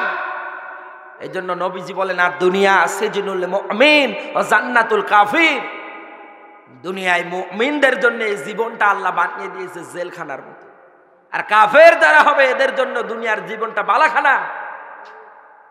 আজান এই পৃথিবীতে সর্বশ্রেষ্ঠ একটা ধ্বনি। হযরতে বিলাল যখন আজান দিচ্ছিলেন, কাফের বেঈমান যারা আছে আজানের সাউন্ড, আজানের ধ্বনি শোনার পরে তারা এক জায়গায় একত্রিত হচ্ছে। তাদের ধান্দা কি আশ্চর্য, কি সুন্দর বাণী আমরা শুনতেছি। কাফের বেঈমানেরা হযরতে বিলালের আজান এসে দাঁড়িয়ে দাঁড়িয়ে শ্রবণ করে শুনেছে। আর এই দেশে মুসলিম দাবি করে, ও বলে আজান দেওয়া বন্ধ করে দেওয়া দরকার। এরা আমাদের ডিস্টার্ব করে। আল্লাহ রাব্বুল আলামিন এদের কপালে যদি হেদায়েত থাকে আল্লাহ যেন হেদায়েত দিয়ে দেয়, আর হেদায়েত না থাকলে পৃথিবী থেকে যেন নিকৃষ্টতম মরণ দিয়ে দেয়। শুধু এরাই না, এদেরকে যারা সহযোগিতা করে এদেরও যেন ওই রকম মরণ হয়। কি দোয়া করবো আপনার জন্য আমি, বলেন? আপনি আমার কাছে এসে দোয়া চান, বলে হ্যাঁ হুজুর দোয়া করবেন, তো আপনি আল্লাহর বিধানের সাথে এইরকম গাদ্দারি করবেন, নাফরমানি বেঈমানি করবেন, আমার আল্লাহ আপনারে ছাড়বে? বলেন না কেন? ছাড়বে? ছাড়বে না? আমার ভাইরা, এই জন্য বলতেছিলাম এই পৃথিবীর ময়দানটা যেমন একটা হয়ে গিয়েছে, এই দেশে আজান দিয়ে অন্তত শান্তি নেই। মুসলিম যারা আছে সব চাইতে এরা আজকে বিপদে পড়ে গিয়েছে। এই জন্য বাংলার প্রশাসনকে অন্তত আহ্বান করতেছি, যারা অন্তত ইসলাম নিয়ে কোরআন নিয়ে এই রকম কটূক্তি করবে, আমার আল্লাহর বিধান নিয়ে দুনিয়ায় যারা কটূক্তি করবে, অন্তত আহ্বান জানাতে চাই ওর সর্বোচ্চ শাস্তি যেন মৃত্যুদণ্ড হয়। আমার ভাইরা, ব্যাখ্যায় ছিলাম এই পৃথিবীর ময়দানে আমার আল্লাহ আপনার এই ভয় দেখাবে, কখনো আপনি অন্তত এই ভয়টাতে অন্তত ভয় করে বসে থাকবেন না, সব সময় চেষ্টা করবেন উত্তীর্ণ হওয়ার। কারণ দুনিয়ার ময়দানে যে আল্লাহ আপনার এই ভয় দেখাবে, ওই আল্লাহ অন্তত এই বিপদ থেকে আমার আল্লাহ আপনারে বাঁচিয়ে দিতে পারবে। হযরত ইব্রাহিম নবী দিনের দাওয়াত দেওয়া যখন শুরু করে দিলেন, হযরত ইব্রাহিম নবীর উপরে একটার পর একটা জুলুম, একটার পর একটা নির্যাতন আসতে শুরু হয়ে গেল। হযরত ইব্রাহিম নবীকে নমরুদ বন্দী করে ফেললেন, আবদ্ধ করে ফেললেন, সিদ্ধান্ত তৈরি করে ফেললেন যে ইব্রাহিমকে আগুনের মধ্যে পুড়িয়ে মারবে। চতুর্দিকে আগুন দাউ দাউ দাউ দাউ করে জ্বলতেছে, আগুনের এত পরিমাণে তাপমাত্রা, ওর ধারের কাছে অন্তত কেউ যেতে পারছিল না, এত পরিমাণে আগুনের তাপ। হযরত ইব্রাহিম নবীকে আগুনের মধ্যে যখন ফালিয়ে দেওয়া হবে, ঠিক ইন দ্য মিন টাইমে জিনদের সর্দার এসে ডাক দে, বলে ইব্রাহিম তুমি আমার কাছে সাহায্য চাও, আমি অন্তত আমার জিন বাহিনী দ্বারা নমরুদের আগুনের মধ্যে তুলকালাম কাণ্ড ঘটিয়ে দেব, নিমিষে এই আগুন বন্ধ করে ফেলবো। হযরত ইব্রাহিম নবী বললেন যে না, আমি তোমার কাছে সাহায্য চাই না। হযরত জিবরাইল এসে ডাক দে, বলে ইয়া রাসূলুল্লাহ, হে আল্লাহর নবী, আপনি আমার কাছে অন্তত সাহায্য চান, আমি অন্তত আপনার এই জায়গা থেকে বাঁচিয়ে দেব। এই রকম করে একের পর এক যখন সাহায্য করার জন্য এগিয়ে গিয়ে আসতেছিলেন, হযরত ইব্রাহিম নবী জবাব দিয়ে দিলেন, আমি এমন কোন অন্ধ খোদার ইবাদত করি না যিনি আমার এই দৃশ্য তাকিয়ে দেখে না। আমি তোমাদের কারো কাছে অন্তত সাহায্য চাই না, আমি সাহায্য চাই আমার আল্লাহর কাছে। আল্লাহ পাক ডাক দে বলেন, ইব্রাহিম আমি শুধু তোমার ঈমানটা দেখার জন্য অপেক্ষায় ছিলাম, যে আমার বান্দা আমার নবী অন্তত ইব্রাহিম এত বড় ভয়ের মধ্যে, এত বড় বিপদের মধ্যে পড়ে গিয়েছে, দেখি আমার ইব্রাহিমের ঈমানটা কেমন। আমি আল্লাহ রাব্বুল আলামিন ইব্রাহিম নবীর উপরে সাহায্য ওহী নাজিল করে দিলেন।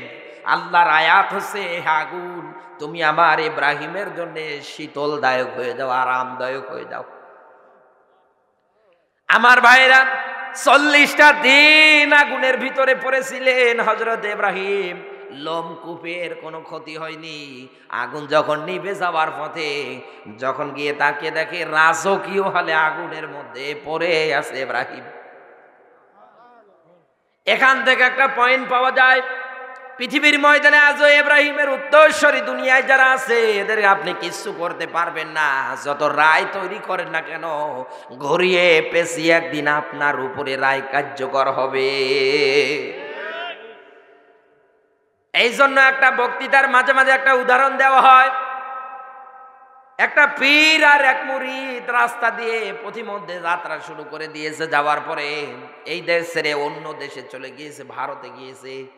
যাওয়ার পরে তাকে দেখে ওই রাষ্ট্রের মধ্যে সম্পদাদি যা আছে সবগুলোর দাম একেবারে সমান সমান। ঘি 10 টাকা, আঙ্গুর 10 টাকা, আপেল 10 টাকা, সব সমান। মরিচ চিন্তা করে পীর সাহেব, আমি এই জায়গায় আসলাম আর অন্তত আমি যাব না, এখন থেকে শুধু ঘি খাবো আর মোটা হব। ডাক দিয়ে বলে, এই বেটা চুপ কর, যেই দেশের মধ্যে অন্তত এইরকম সব সমান, এই দেশের মধ্যে কোনো ন্যায় বিচার নেই, এই দেশের মানুষ সব জালিম। বলছে রাখেন আপনার ফতোয়া, আমি মানি না। কিছুদিন পরে যখন পীর সাহেব চলে আসবে, ডাক দিয়ে বলে আপনি চলে যান, আমি যাব না। ওই রাষ্ট্রের মধ্যে 3টা লোক চুরি করতে গিয়ে প্রাচীরের নিচে পড়ে গিয়েছে মারা। চোরের বাবা মা বাচ্চার কাছে নালিশ নিয়ে গিয়েছে, বাচ্চা আমার এই 3টা ছেলে মারা গিয়েছে অমুকের প্রাচীরের নিচে পড়ে, আমি বিচার চাই। ওর কি বিচার করা লাগে? বলেন না কেন? যে বিচার দিতে যাবে ওরে তো হারুডি থাকার কথা না। বাচ্চা ডাক দিয়ে বলে ঠিক আছে, ওই প্রাচীরওয়ালারে ডাক। প্রাচীরের মালিক যিনি আসার পরে ডাক দিয়ে বলে বাচ্চা আমার দোষ না, দোষ তো রাজমিস্ত্রির, কারণ আমার যা দেওয়া দরকার সব দিয়েছি, কিন্তু বেটা নরমাল করে বানিয়েছি, আমি কি করব? ঠিক আছে তোরে মাফ করলাম, ডাক। ওই যে কাজ করেছে রাজমিস্ত্রিরে ডাক। মিস্ত্রি বলছে আমি ওপরে ছিলাম, দোষ আমার না, দোষ আমার জোগাইলের যে আমরা সহযোগিতা করেছে। বলছে তোরেও মাফ করলাম, করে ডাক। ও বলছে দোষ আমার না, দোষ ওই হাতিওয়ালার। আমি যখন মশলা মাখাচ্ছিলাম, সিমেন্টে পানি দিচ্ছিলাম, তখন এই বেটা হাতি নিয়ে এসেছিল, আর ও হাতির পায়ে একটা ঝুনঝুনি আওয়াজ ছিল, এত জোরে বেজেছে ভয়ে আমার হাত কেঁপে পানি বেশি হয়ে গেছে, কি করব? আমারে মাফ করে দেন। হাতিওয়ালা আসার পরে বলে দোষ আমার না, দোষ ওই স্বর্ণকারের, ওই বেটারে বারবার বলেছিলাম অন্তত যেন আমার ওই হাতির গলার মধ্যে যেটা দেয় এটার আওয়াজ যেন কম হয়, কিন্তু বেটা এমন চড়া ভাবে দিয়েছে আওয়াজ একেবারে উচ্চ। ঠিক আছে তোরেও মাফ করলাম, ডাক স্বর্ণকার রে। স্বর্ণকার আসার পরে ডাক দিয়ে বলে জাপানা আপনি কি আমারে ডেকেছেন? বলে হ্যাঁ ডেকেছি। তুমি এত চড়া মানের এই জিনিসটাই শব্দ দিয়েছো কেন? ডাক দিয়ে বলে জাহাপানা কি করব, আমার কাছে চেয়েছে আমি বানিয়ে দিয়েছি, কারণ এই আর এদের মতো নাটোরবাসী এই ঘটনাটাই উদাহরণটা এই কারণে দিচ্ছি, এই জায়গা থেকে একটা শিক্ষা দেব আপনারে, ভালো করে বুঝবেন, ব্রেনটা ক্লিয়ার করেন। এরে যখন গ্রেফতার করে ফেললো, ফাঁসির মঞ্চে যখন নিয়ে গিয়েছে, এত পরিমাণে হ্যাংলা, আগুনের কাছে থাকতে থাকতে ওর শরীর চলেই না, এত পরিমাণে হ্যাংলা আর চিকন, গলার মধ্যে যখন এই দড়ি দেয় দড়ি বের হয়ে চলে আসে, এত পরিমাণে হ্যাংলা। বাদশার কাছে খবর চলে গেল, বাদশাহ এমন লোককে পাঠালেন যার গলার সাথে দড়ির কোনো মিল নেই, দড়ি দেয় গলা দিয়ে বের হয়ে চলে আসে। বাদশাহ বলে আমার এক কথা এক রায় ফাইনাল, ফাঁসিও তো কার্যকর করা লাগবে। ঠিক আছে এইরকম গলা কার আছে, ওরে ধরে নিয়ে আয়। ওই যে মুরিদ ঘি খাইয়েছে আর মোটা হয়েছে, ওরে পেয়েছে, পাওয়ার পরে বলছে বেটা তোর ফাঁসি হবে। বলে কেন? তোর ঘাড় মোটা। ডাক দিয়ে বলে তোর কি জীবনের কোনো শেষ ইচ্ছা আছে? বলে হ্যাঁ, আমি আমার পীর সাহেবরে দেখবো। খবর যখন চলে গিয়েছে পীর সাহেবের কাছে, পীর সাহেব আসার পরে ডাক দিয়ে বলে বেটা তোরে আগেই বলেছিলাম যেই দেশের মানুষের মধ্যে ডিকশনারিতে সব সমান সমান, এই দেশের মানুষ সব জালিম, এদেশে কোনো ন্যায় বিচার নেই, আমার কথা শুনলি না? ডাক দিয়ে বলে আমারে বাঁচান। বলে দাঁড়া একটু উপায় বের করি। ঠিক আছে তোরে যখন ফাঁসির মঞ্চে নিয়ে যাবে তুই বলবি যে অন্তত আমারে যখন ফাঁসির মঞ্চে, তোরে যখন ফাঁসির মঞ্চে নিয়ে যাবে আমি দৌড়ে গিয়ে বলবো ফাঁসি আমারে দেন। তুই বলবি না আমার পীর সাহেব বেঁচে থাকা, আমারে দেন, বাকিটা আমি দেখবো। এরে যখন ফাঁসির মঞ্চে নিয়ে গিয়েছে, পীর সাহেব দৌড় দিয়ে গিয়ে তাকে ডাক দিয়ে বলছে জাহাপনা এ ফাঁসির দড়ি আমার গলায় দেন, আমি আগে মারা যাই। এ বলছে না আমারে দেন, এ বলছে না আমারে দেন, দুইজনে পারাপারি করে। বাদশাহ বলে বেটা কি হয়েছে দাঁড়া, হুজুর বলেন তো এর ভিতরে কি রহস্য আছে, কি হিকমত আছে? ডাক দিয়ে বলে জাহাপনা আমি একজন পীর, আমি যা দেখে আপনি তা দেখেন না। বলে কি দেখেন? বলে আমি দেখতে পাচ্ছি এই দড়ির মধ্যে যে আগে গলা দিয়ে মারা যাবে ও আগে আমার আল্লাহর জান্নাত পেয়ে যাবে। ও সুবহানাল্লাহ পড়ছে। আমার ভাইরা, বাদশা ডাক দিয়ে বলে অন্য দেশের মানুষ আমার দেশে আসার পরে গলায় দড়ি দিয়ে মারা গিয়ে জান্নাত পাবে, আমি এত মানুষের জীবন কেড়ে নিলাম, আল্লামা সাইদির মতো মানুষকে জেলখানায় বন্দি করলাম, আমির হামজার মতো মানুষের জেলখানায় বন্দি করলাম, এত আকাম কুকাম করলাম, কারো অন্তত দরকার নেই, এত সুযোগ যদি জান্নাতে যাওয়ার ফাঁসি আমারে দিয়ে দিই। ফাঁসি হবে কার আর হচ্ছে কার? এই কথা বলেন না কেন? এখান থেকে নাটোরবাসী এই শিক্ষা নিয়ে বাড়ি যান। আজও পৃথিবীর ময়দানে যারা আলেমদের বিরুদ্ধে, কোরআনের পাখিদের বিরুদ্ধে, দুনিয়ায় যারা এরকম করে মিথ্যা অপবাদ রটিয়ে যারা ফাঁসির দড়িতে ঝোলাতে চান, কান খাড়া করে শুনে রাখেন, আপনি যা কৌশল করেন তার চাইতে আমার আল্লাহর হিকমত অনেক বেশি। আল্লাহ শুধু আপনারে ছাড় দেয়, ফামাহিলিল কাফিরিনা আমহিলহুম রুয়াইদা। আল্লাহ পাক বলেন আমি অবকাশ দিচ্ছি, ছাড় দিচ্ছি, যেদিন ধরবো, কায়দা করব, কৌশল অবলম্বন করব, বাপ বলার সময় তোরে দেব না। আপনি এটা মনে রাখবেন। বাংলাদেশে আজ আসামিগুলোরে জেলখানায় বন্দি করার পরে একটা নিউজ দেখেছিলাম, ঘটনা দেখেছিলাম, চোখ থেকে দর দর দর দর করে পানি ঝরাচ্ছিলাম। এই পৃথিবীর ময়দানে ইমানের পরীক্ষা কি রকম হতে পারে। বিএনপির একজন বড় নেতারে গ্রেফতার করার পরে হাতে দড়ি, পায়ের মধ্যে বেন্ডা বাড়ি দিয়েছে, দড়ি বাঁধিয়ে দিয়েছে, হাত খরা ফরিয়ে দিয়েছে, মা মারা গিয়েছে, নিয়ে এসেছে পুলিশের কাছে আবেদন করেছিল অন্তত এই দড়িগুলো অন্তত খুলে দেন, এই হাতের এইগুলো অন্তত খুলে দেন, শৃঙ্খলগুলো খুলে দেন। নিষ্ঠুর আবু জাহেলের ভাইরা ভাই দুনিয়ায় যারা আছে, মায়ের জানাজা পড়াবে, তারপরে অন্তত এই দড়িগুলো, অন্তত এই শিকলগুলো খুলে দেয়নি। ওই অবস্থায় মায়ের জানাজা আদায় করেছে। আমার ভাইরা, এই পৃথিবীর ময়দানে শ্রেষ্ঠতম মা মায়ের জানাজা একটা সন্তান পড়াচ্ছে, এত হৃদয় বিদারক দৃশ্য। তার পায়ের মধ্যে দুইটা শিকল, হাতের মধ্যে দুইটা শিকল, ওই অবস্থায় মায়ের জানাজাটা আদায় করতেছে। পিছনের মধ্যে অনেক লোক দাঁড়িয়ে আছে। মানুষ এত নিষ্ঠুর হলে পরে কেমন করে এই কাজগুলো করতে পারে আমার তো মাথায় আসে না। এই পৃথিবীর ময়দানে আপনি অন্তত এই কাজগুলো করবেন না, অন্তত আমার আল্লাহর আরশ কেঁপে উঠবে।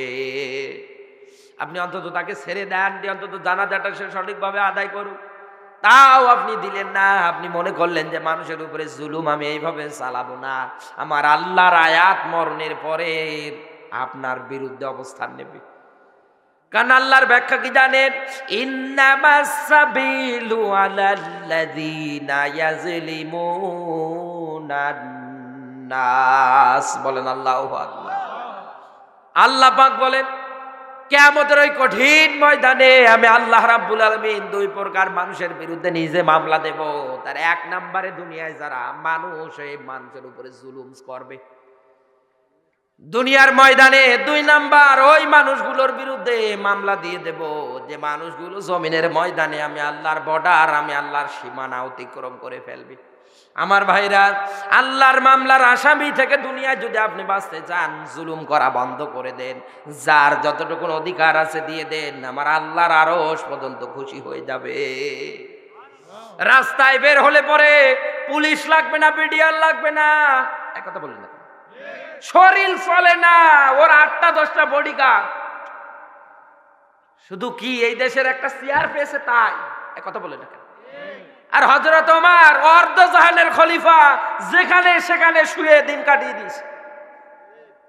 রোম দেশের গোয়েন্দা বিভাগের 3 জন বড় বড় উচ্চ পদস্থ অফিসার হযরত ওমরের সঙ্গে সাক্ষাৎ করার জন্য আসতেছে। আসার পরে ডাক দিয়ে বলে, খলিফাতুল মুসলিমিন হযরত ওমর তুমি কোথায়? একটা লোকের সঙ্গে দেখা, ডাকতে বলে এই দেশের রাষ্ট্রনায়ক হযরত ওমর কোথায়? বলে হযরত ওমরের একটা উট হারিয়ে গিয়েছে, হযরত ওমর খোঁজার জন্য গিয়েছে। চিন্তা করে দেশের রাষ্ট্রনায়ক, অর্ধ জাহানের খলিফা, যারা তো সুনাম, এই লোকটার একটা উট হারিয়ে গিয়েছে তাই খোঁজার জন্য গিয়েছে। তার কি পুলিশ বাহিনী নেই, নৌবাহিনী নেই, আনসার নেই, বিডিআর নেই? বলে হ্যাঁ সব আছে। দেশের রাষ্ট্রনায়ক সে গিয়েছে উট খোঁজার জন্য, এরা কি করে? লোকগুলো ডাক দিয়ে বলে, খলিফাতুল মুসলিমিন হযরত ওমর এই দেশের রাষ্ট্রনায়ক কোন দিকে গিয়েছে উট খোঁজার জন্য? বলে ওই যে ওই দিকে। এসে তাকিয়ে দেখে মরুভূমির এক ময়দানের মধ্যে হযরত ওমর উটের গলার মধ্যে দড়ি লাগিয়ে দিয়ে গাছের সাথে বাঁধলেন। আর হযরত ওমর ওই গাছটার নিচের মধ্যে প্রচন্ড রোদের মধ্যে হযরত ওমর নিচে শুয়ে ঘুম পাড়তেছে আরামে। না আছে পুলিশ, না আছে বিডিআর, না আছে আনসার, না আছে কোন নৌবাহিনী। রোম বিভাগের গোয়েন্দা বিভাগের 3 জন আফসোস করে ডাকতে বললেন, আরে ওমর, আমরাও তো দেশের রাষ্ট্রনায়ক, আমাদের দেশেও রাষ্ট্রনায়ক আছে, রাস্তা দিয়ে হাঁটতে গেলে 8-10 জন ছাড়া বের হতে পারে না। ওমর রে, আমাদের বুঝতে আর বাকি নেই, তুমি অবশ্যই জনগণের হক সঠিকভাবে আদায় করে দিয়েছো।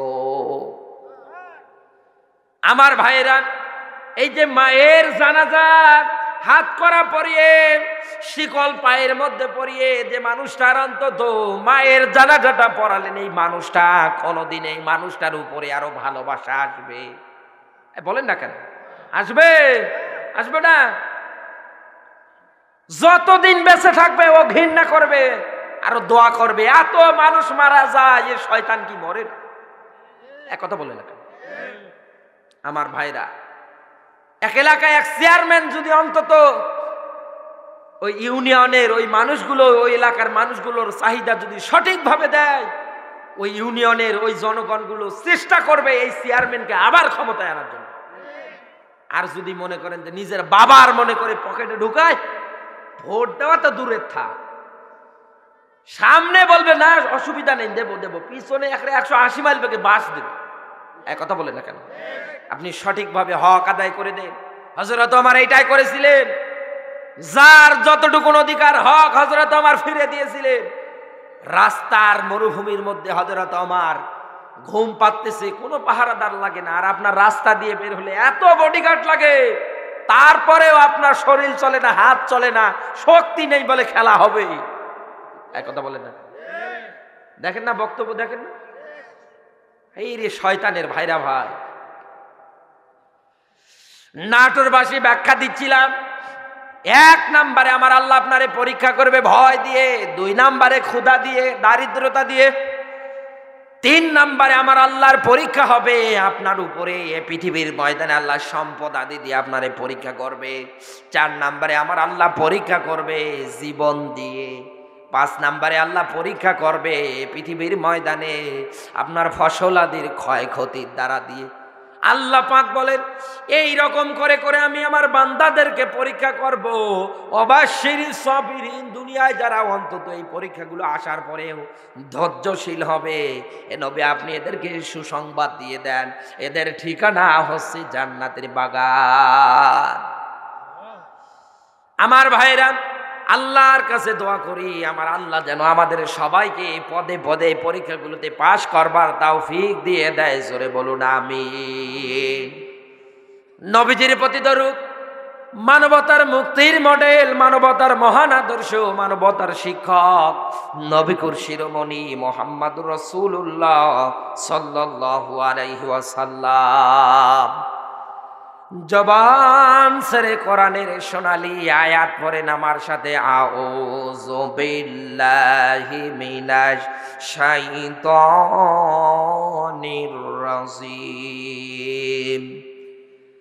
বিসমিল্লাহির রহমানির রহিম।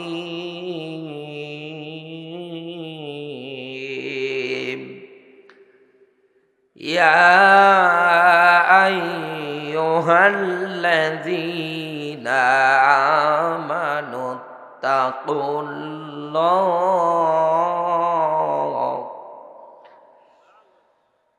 ওয়া কুনু মা'আস সাদিকিন।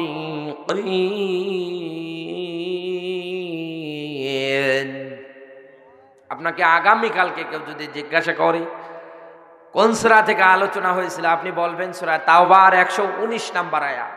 বলা যাবে তো? বলেন না কেন? যাবে? আজকের এই আয়াতের মধ্যে আল্লাহ রাব্বুল আলামিন মেসেজ দিয়েছে আপনাকে।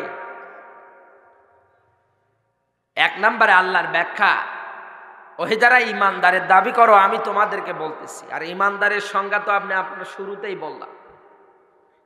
2 নম্বরে বললেন, এই পৃথিবীর ময়দানে আমি আল্লাহকে ভয় করো।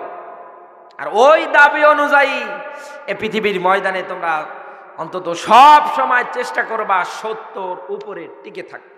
সাদিকিন, সত্য জিনিসটাকে আছে আঁকড়িয়ে ধরবা। এ বয়ানকার, এ ওয়াজকার। আমার ভাইরা, পৃথিবীর ময়দানে আপনি অন্তত আমার আল্লাহকে ভয় করবেন। এরপর পরে দুনিয়ায় সত্য যে জিনিসটাকে আছে এইটাকে আঁকড়িয়ে ধরবেন। কারণ আপনি একটা জিনিস মনে রাখবেন, সত্যের কোনো পরাজয় নেই। এক কথা বলেন না কেন? সত্যের পরাজয় আছে? পরাজয় আছে মিথ্যার। এজন্য সত্য যে জিনিসটাকে আছে আপনি সর্বক্ষণিক অবস্থায় আঁকড়িয়ে ধরবেন, টিকে থাকবেন। আমার আল্লাহ আপনার সম্মান আরো বাড়িয়ে দেবে। খলিফাতুল মুসলিমিন হযরত ওমরের জীবনী থেকে আরো একটা ঘটনা আপনাদের বোঝানোর জন্য, দৃষ্টান্ত দেওয়ার জন্য বলতেছি। রাত অনেক হয়ে যাচ্ছে মনে হয়, না? অনেক হয়ে যাচ্ছে। আমি এই পয়েন্টটা বলেই মনোযোগ করে দিচ্ছি। খলিফাতুল মুসলিমিন হযরত ওমর দায়িত্ব পাওয়ার পরে শুরুতেই বললাম যে উনি রাতের বেলা ঘুমাতেন না, মানুষের উপকারের জন্য বের হয়ে পড়তেন, জনগণের খোঁজ খবর নিতেন। হযরত ওমর মরুভূমি দিয়ে যখন হাঁটা শুরু করে দিলেন, দিয়ে তাকে দেখলেন এক বাড়ির থেকে একটা মা আর এক মেয়ের কথা আওয়াজ আসে। মা তার মেয়েটাকে আহ্বান করে, মাগো দুধ অনেক পরিমাণে কম, তোমার কাছে আরজি একটু পানি মিশাই দাও। মেয়েটা ডাক দিয়ে বলে, মা তুমি কি আল্লাহর কোরআনের আয়াত পড়ো না? ওয়ালা তালবিসুল হাক্ক বিল বাতিল ওয়া তাকদুমুল হাক্ক ওয়া আনতুম তা'লামুন। সূরা বাকারার 42 নম্বর আয়াতে আল্লাহ বর্ণনা দিয়েছে। ডাক দিয়ে বলে, মা তুমি কি আল্লাহর কোরআন পড়োনি? পৃথিবীতে তোমরা জেনে শুনে সত্য জিনিসটাকে মিথ্যার সাথে সংমিশ্রণ করবা না, আবার এই মিথ্যার সাথে সত্যটারে একত্রিত করবা না। তোমরা যা করো আমার আল্লাহ সব জানে। মাকে যখন কোরআনের আয়াত দিয়ে ব্যাখ্যা করলেন, মা তাও মানে না। হযরত ওমর দাঁড়িয়ে দাঁড়িয়ে সব শ্রবণ করতেছে। এইবার হযরত ওমর দরজায় ক্রস চিহ্ন দেওয়ার পরে বাড়িতে চলে আসলেন। সত্যবাদী, সত্য জিনিসটাকে আঁকড়িয়ে ধরলে আল্লাহ আপনারে কোন পর্যায়ে নিয়ে যাবে আমি সেটার ব্যাখ্যা দিচ্ছি। যেহেতু আজ আমাদের সমাজ থেকে এই সত্যর বিধানটা সবচেয়ে হারিয়ে যাচ্ছে, আমরা সত্য বিধান পাচ্ছি না। এক কথা বলেন না কেন? মেয়ে যখন তার মাকে এরকম কোরআনের আয়াত দিয়ে দিয়ে ব্যাখ্যা করে করে ব্যাখ্যা বিশ্লেষণ করে জানাছিলেন, তার মা বারবার তাকে তাগিদ দিচ্ছিলেন। হযরত ওমর বাড়িতে চলে আসলেন, সন্তানকে ডাক দিয়ে বললেন, সন্তান আমার এইরকম মেয়ে দেখলাম, তোমার জন্য একটা ইসলামের নিয়ম নীতি মেনে চলে, তুমি কি বিয়ে করতে রাজি? ডাক দিয়ে বলে, বাবা আমার তুমি যেইটাতে রাজি ওইটাতে আমিও মাথা পেতে দিলাম, রাজি হয়ে গেলাম। প্রহরীদেরকে পাঠিয়ে দিলেন সকালবেলা।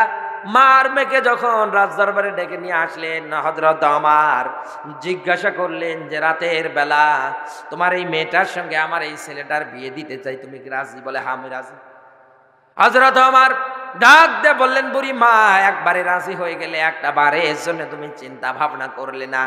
ডাক দিয়ে বলে, খলিফা কি চিন্তা করবো, তো আমার কপাল। হযরত ওমর ডাক দিয়ে বললেন, বুড়ি মা রাতের বেলা বারবার তোমার এই মেয়েটা তোমাকে কোরআনের আয়াত দিয়ে আমার ভয় দেখিয়ে বারবার অন্তত তোমার নিষেধ করেছিল দুধে পানি মেশাতে, কিন্তু তুমি বারবার অন্তত ওই কাজটাই করতেছিলে। তোমার মেয়েটার সঙ্গে আমার এই ছেলেটার বিবাহ দিয়েছি এই কারণে, কারণ তোমার মেয়েটার ভিতরে আমার আল্লাহর ভয় আছে। পিতা যারা বসে আছেন, এখান থেকে একটা আমল নিয়ে যান, অন্তত বৌমার হাতে যদি ভাত খেতে যান, বৌমার সাথে যদি একসাথে অন্তত আপনি অন্তত মিলে মিশে যদি থাকতে চান, তাহলে অন্তত আপনার আহ্বান করতেছি, ছেলেরে যখন বিয়ে করাবেন 4টা জিনিস দেখে বিয়ে করান। আপনার পরিবারে রহমত বরকত দেবে কে? বলেন না কেন? অধিকাংশ পিতা এই দেশে আছে, ওরা করে কি, ছেলের কোনো মতামত নেই, ও আন্দাজে টাকার লোভে ছেলেটার জীবন নষ্ট করে দেয়, এক কটকটির সাথে বিয়ে দেয়। এক কথা বলেন না কেন? কিছুদিন পরে পরিবারে অশান্তি, সংসারে অশান্তি। রাসূল আপনারা এইটা বললেন না, রাসূল বললেন যে তোমরা যদি অন্তত তোমাদের ছেলেদের সাথে অন্তত কোনো মেয়েকে যদি বিবাহ বন্ধনে আবদ্ধ করতে চাও, রাসূল বললেন অন্তত মেয়েটার দিকে 4টা জিনিস তাকিয়ে দেখবে। ওইটা বলেন না কেন? আজ বাবা, পিতারা, পরিবারের সদস্যরা এরা অন্তত আজ এই জিনিসগুলো দেখে না, ওরা শুধু দেখে টাকা দেবে কত। একথা বলেন না কেন? মনে হয় বাবা কামাই করে রেখে এসেছে, রিক্সা চালিয়ে ভ্যান চালিয়ে খায়, 3টা মেয়ে, আফসোস করে কান্না করে, যা হুজুর বিয়ে দিতে পারি না, এত টাকা লাগে। একটারে কষ্ট করে বিয়ে দিলাম, তারপরেও ডিভোর্স, তারপরে এখন আমারই টানা লাগতেছে। কি যে কষ্ট হুজুর, এই মেয়ে। অথচ রাসূল বললেন যার একটা মেয়ে ওর আল্লাহ একটা জান্নাত দিয়ে দিয়েছে। নবীজি বলেন কোন বাড়িতে যখন মেয়েরা জন্মগ্রহণ করে ওই বাড়ির উপরে আল্লাহর ফেরেশতারা রহমত বরকত নাজিল করতেই থাকে। যতদিন এই মেয়েটা ওই বাড়িতে থাকবে ততদিন আল্লাহর বরকত আসবে। ও মা, ও বোনেরা, তোমরা তো ইসলামের সবচাইতে বেশি অধিকার তোমাদেরকে আল্লাহ দিয়েছে। একটা পুরুষের তুলনায় একটা মেয়ের অধিকার ইসলামে 3 গুণ বেশি। এ কি জাতা বলেন না কেন? রাসূলের কাছে এক সাহাবী আসে, ডাক দিয়ে বলে, ইয়া রাসূলুল্লাহ, আমার ভিতরে মার বাবার ভিতরে সবচাইতে আমার প্রতি হকদার কে বেশি? রাসূল বলেন, উম্মুকা, তোমার মা, এরপরে তোমার মা, এরপরে তোমার মা, চতুর্থ নম্বরে রাসূল বললেন তোমার বাবা। কিন্তু আমাদের দেশের মা বোনেরা ইসলাম না বোঝার কারণে, ইসলাম না পড়ার কারণে, ইসলামের নিয়ম নীতি না জানার কারণে, কোরআন নিয়ে গবেষণা না করার কারণে এই দেশে আজ মা বোনগুলো দিন দিন চরিত্র নষ্ট হয়ে যাচ্ছে। এক সাবান কিনতে যাবেন তাও দেখবেন উপরে এনকোয়ারিতে কি আছে, একথা বলে না। মোবাইল কিনতে যাবেন তাও দেখবেন শোরুমে শুধু মেয়েদের ছবি। মহিলা মা বোনরা একটা বারও চিন্তা করে না যে আমাদেরকে ব্যবহার করে ওরা ওদের ব্যবসা জমজমাট করতেছে। কারণ একটা মেয়ের ছবি যখন একটা পোস্টারে একটা সাবানের উপরে থাকে তখন ওইটা আর মনে করেন অ্যাডভার্টাইজ যখন দেয় তখন মনে বলে ভালো চলে নাকি ওদের। তাহলে এই রকম করে ইসলাম বিদ্বেষী যারা আছে মেয়েদেরকে ব্যবহার করতেছে, করে করে টাকা ইনকাম করতেছে। আমাদের দেশের মা বোনগুলো জানেই না অবলা সরলা হওয়ার কারণ, একথা বলে না। এজন্য মা বোনকে আহ্বান করতেছে, ও মা, তোমরা হচ্ছে শ্রেষ্ঠ সন্তান করার কারিগর। রাসূল জান্নাতের সঙ্গে তোমাদের তুলনা করলেন, আর আজকে এদের চরিত্র এত পরিমাণে নিচে নেমে গেছে বলার মতো না। পার্কে ছেলের সাথে আড্ডা দেয়, একথা বলে না কেন? আল্লাহ নবী ডাক দিয়ে বললেন, সন্তানকে যখন অন্তত বিয়ে দিতে যাইবা অন্তত 4টা জিনিস দেখবা। 1 নম্বরে রাসূল তাকিদ দিলেন যে অন্তত প্রথম নম্বরে তাকাবা তার অন্তত বংশ পরিচয়টা খোঁজ লাগাও, তার বংশ ভালো কিনা। 2 নম্বরে রাসূল বললেন দেখো সম্পদ আছে কিনা। 3 নম্বরে রাসূল জানিয়েছে তোমরা তাকিয়ে দেখো এই মেয়েটা দেখতে সুন্দর কিনা। 4 নম্বরে রাসূল বললেন তোমরা তাকিয়ে দেখবা এই মেয়েটার অন্তঃকরণে আমার আল্লাহর ভয় আছে কিনা। বিশ্বনবী ডাক দিয়ে বললেন 1, 2 এই 3টা, প্রথম 3টা যদি কোনো মেয়ের ভিতরে পাওয়া না যায়, যদি না থাকে, শুধু যদি আল্লাহর ভয় থাকে, তারপরেও মেয়েটারে বিবাহ করবা, তোমরা পৃথিবীর শ্রেষ্ঠতম একটা সম্পদ পেয়ে যাবা। কারণ নবীজি বলেন এই পৃথিবীর ময়দানে যত সম্পদ আছে তার ভিতরে শ্রেষ্ঠতম সম্পদ হচ্ছে নেককার আল্লাহওয়ালা মেয়ে মানুষ। ও মা, ও বোনেরা, আহ্বান করতেছে অন্তত পশ্চিমা ইসলাম বিদ্বেষী যারা আছে তাদের ডাকে কখনো সাড়া দেবেন না। নামাজ পড়বেন 5 ওয়াক্ত, রমজান মাসের রোজাগুলো আসার পরে অন্তত আদায় করবেন, এরপরে স্বামীর খেদমত করবেন, এরপরে পৃথিবীর ময়দানে পর্দা পশিদা করে রাস্তাঘাটে চলাচল করবেন। আমার আল্লাহ রাব্বুল আলামিন জীবন জিন্দেগিতে বরকত দিয়ে দেবে।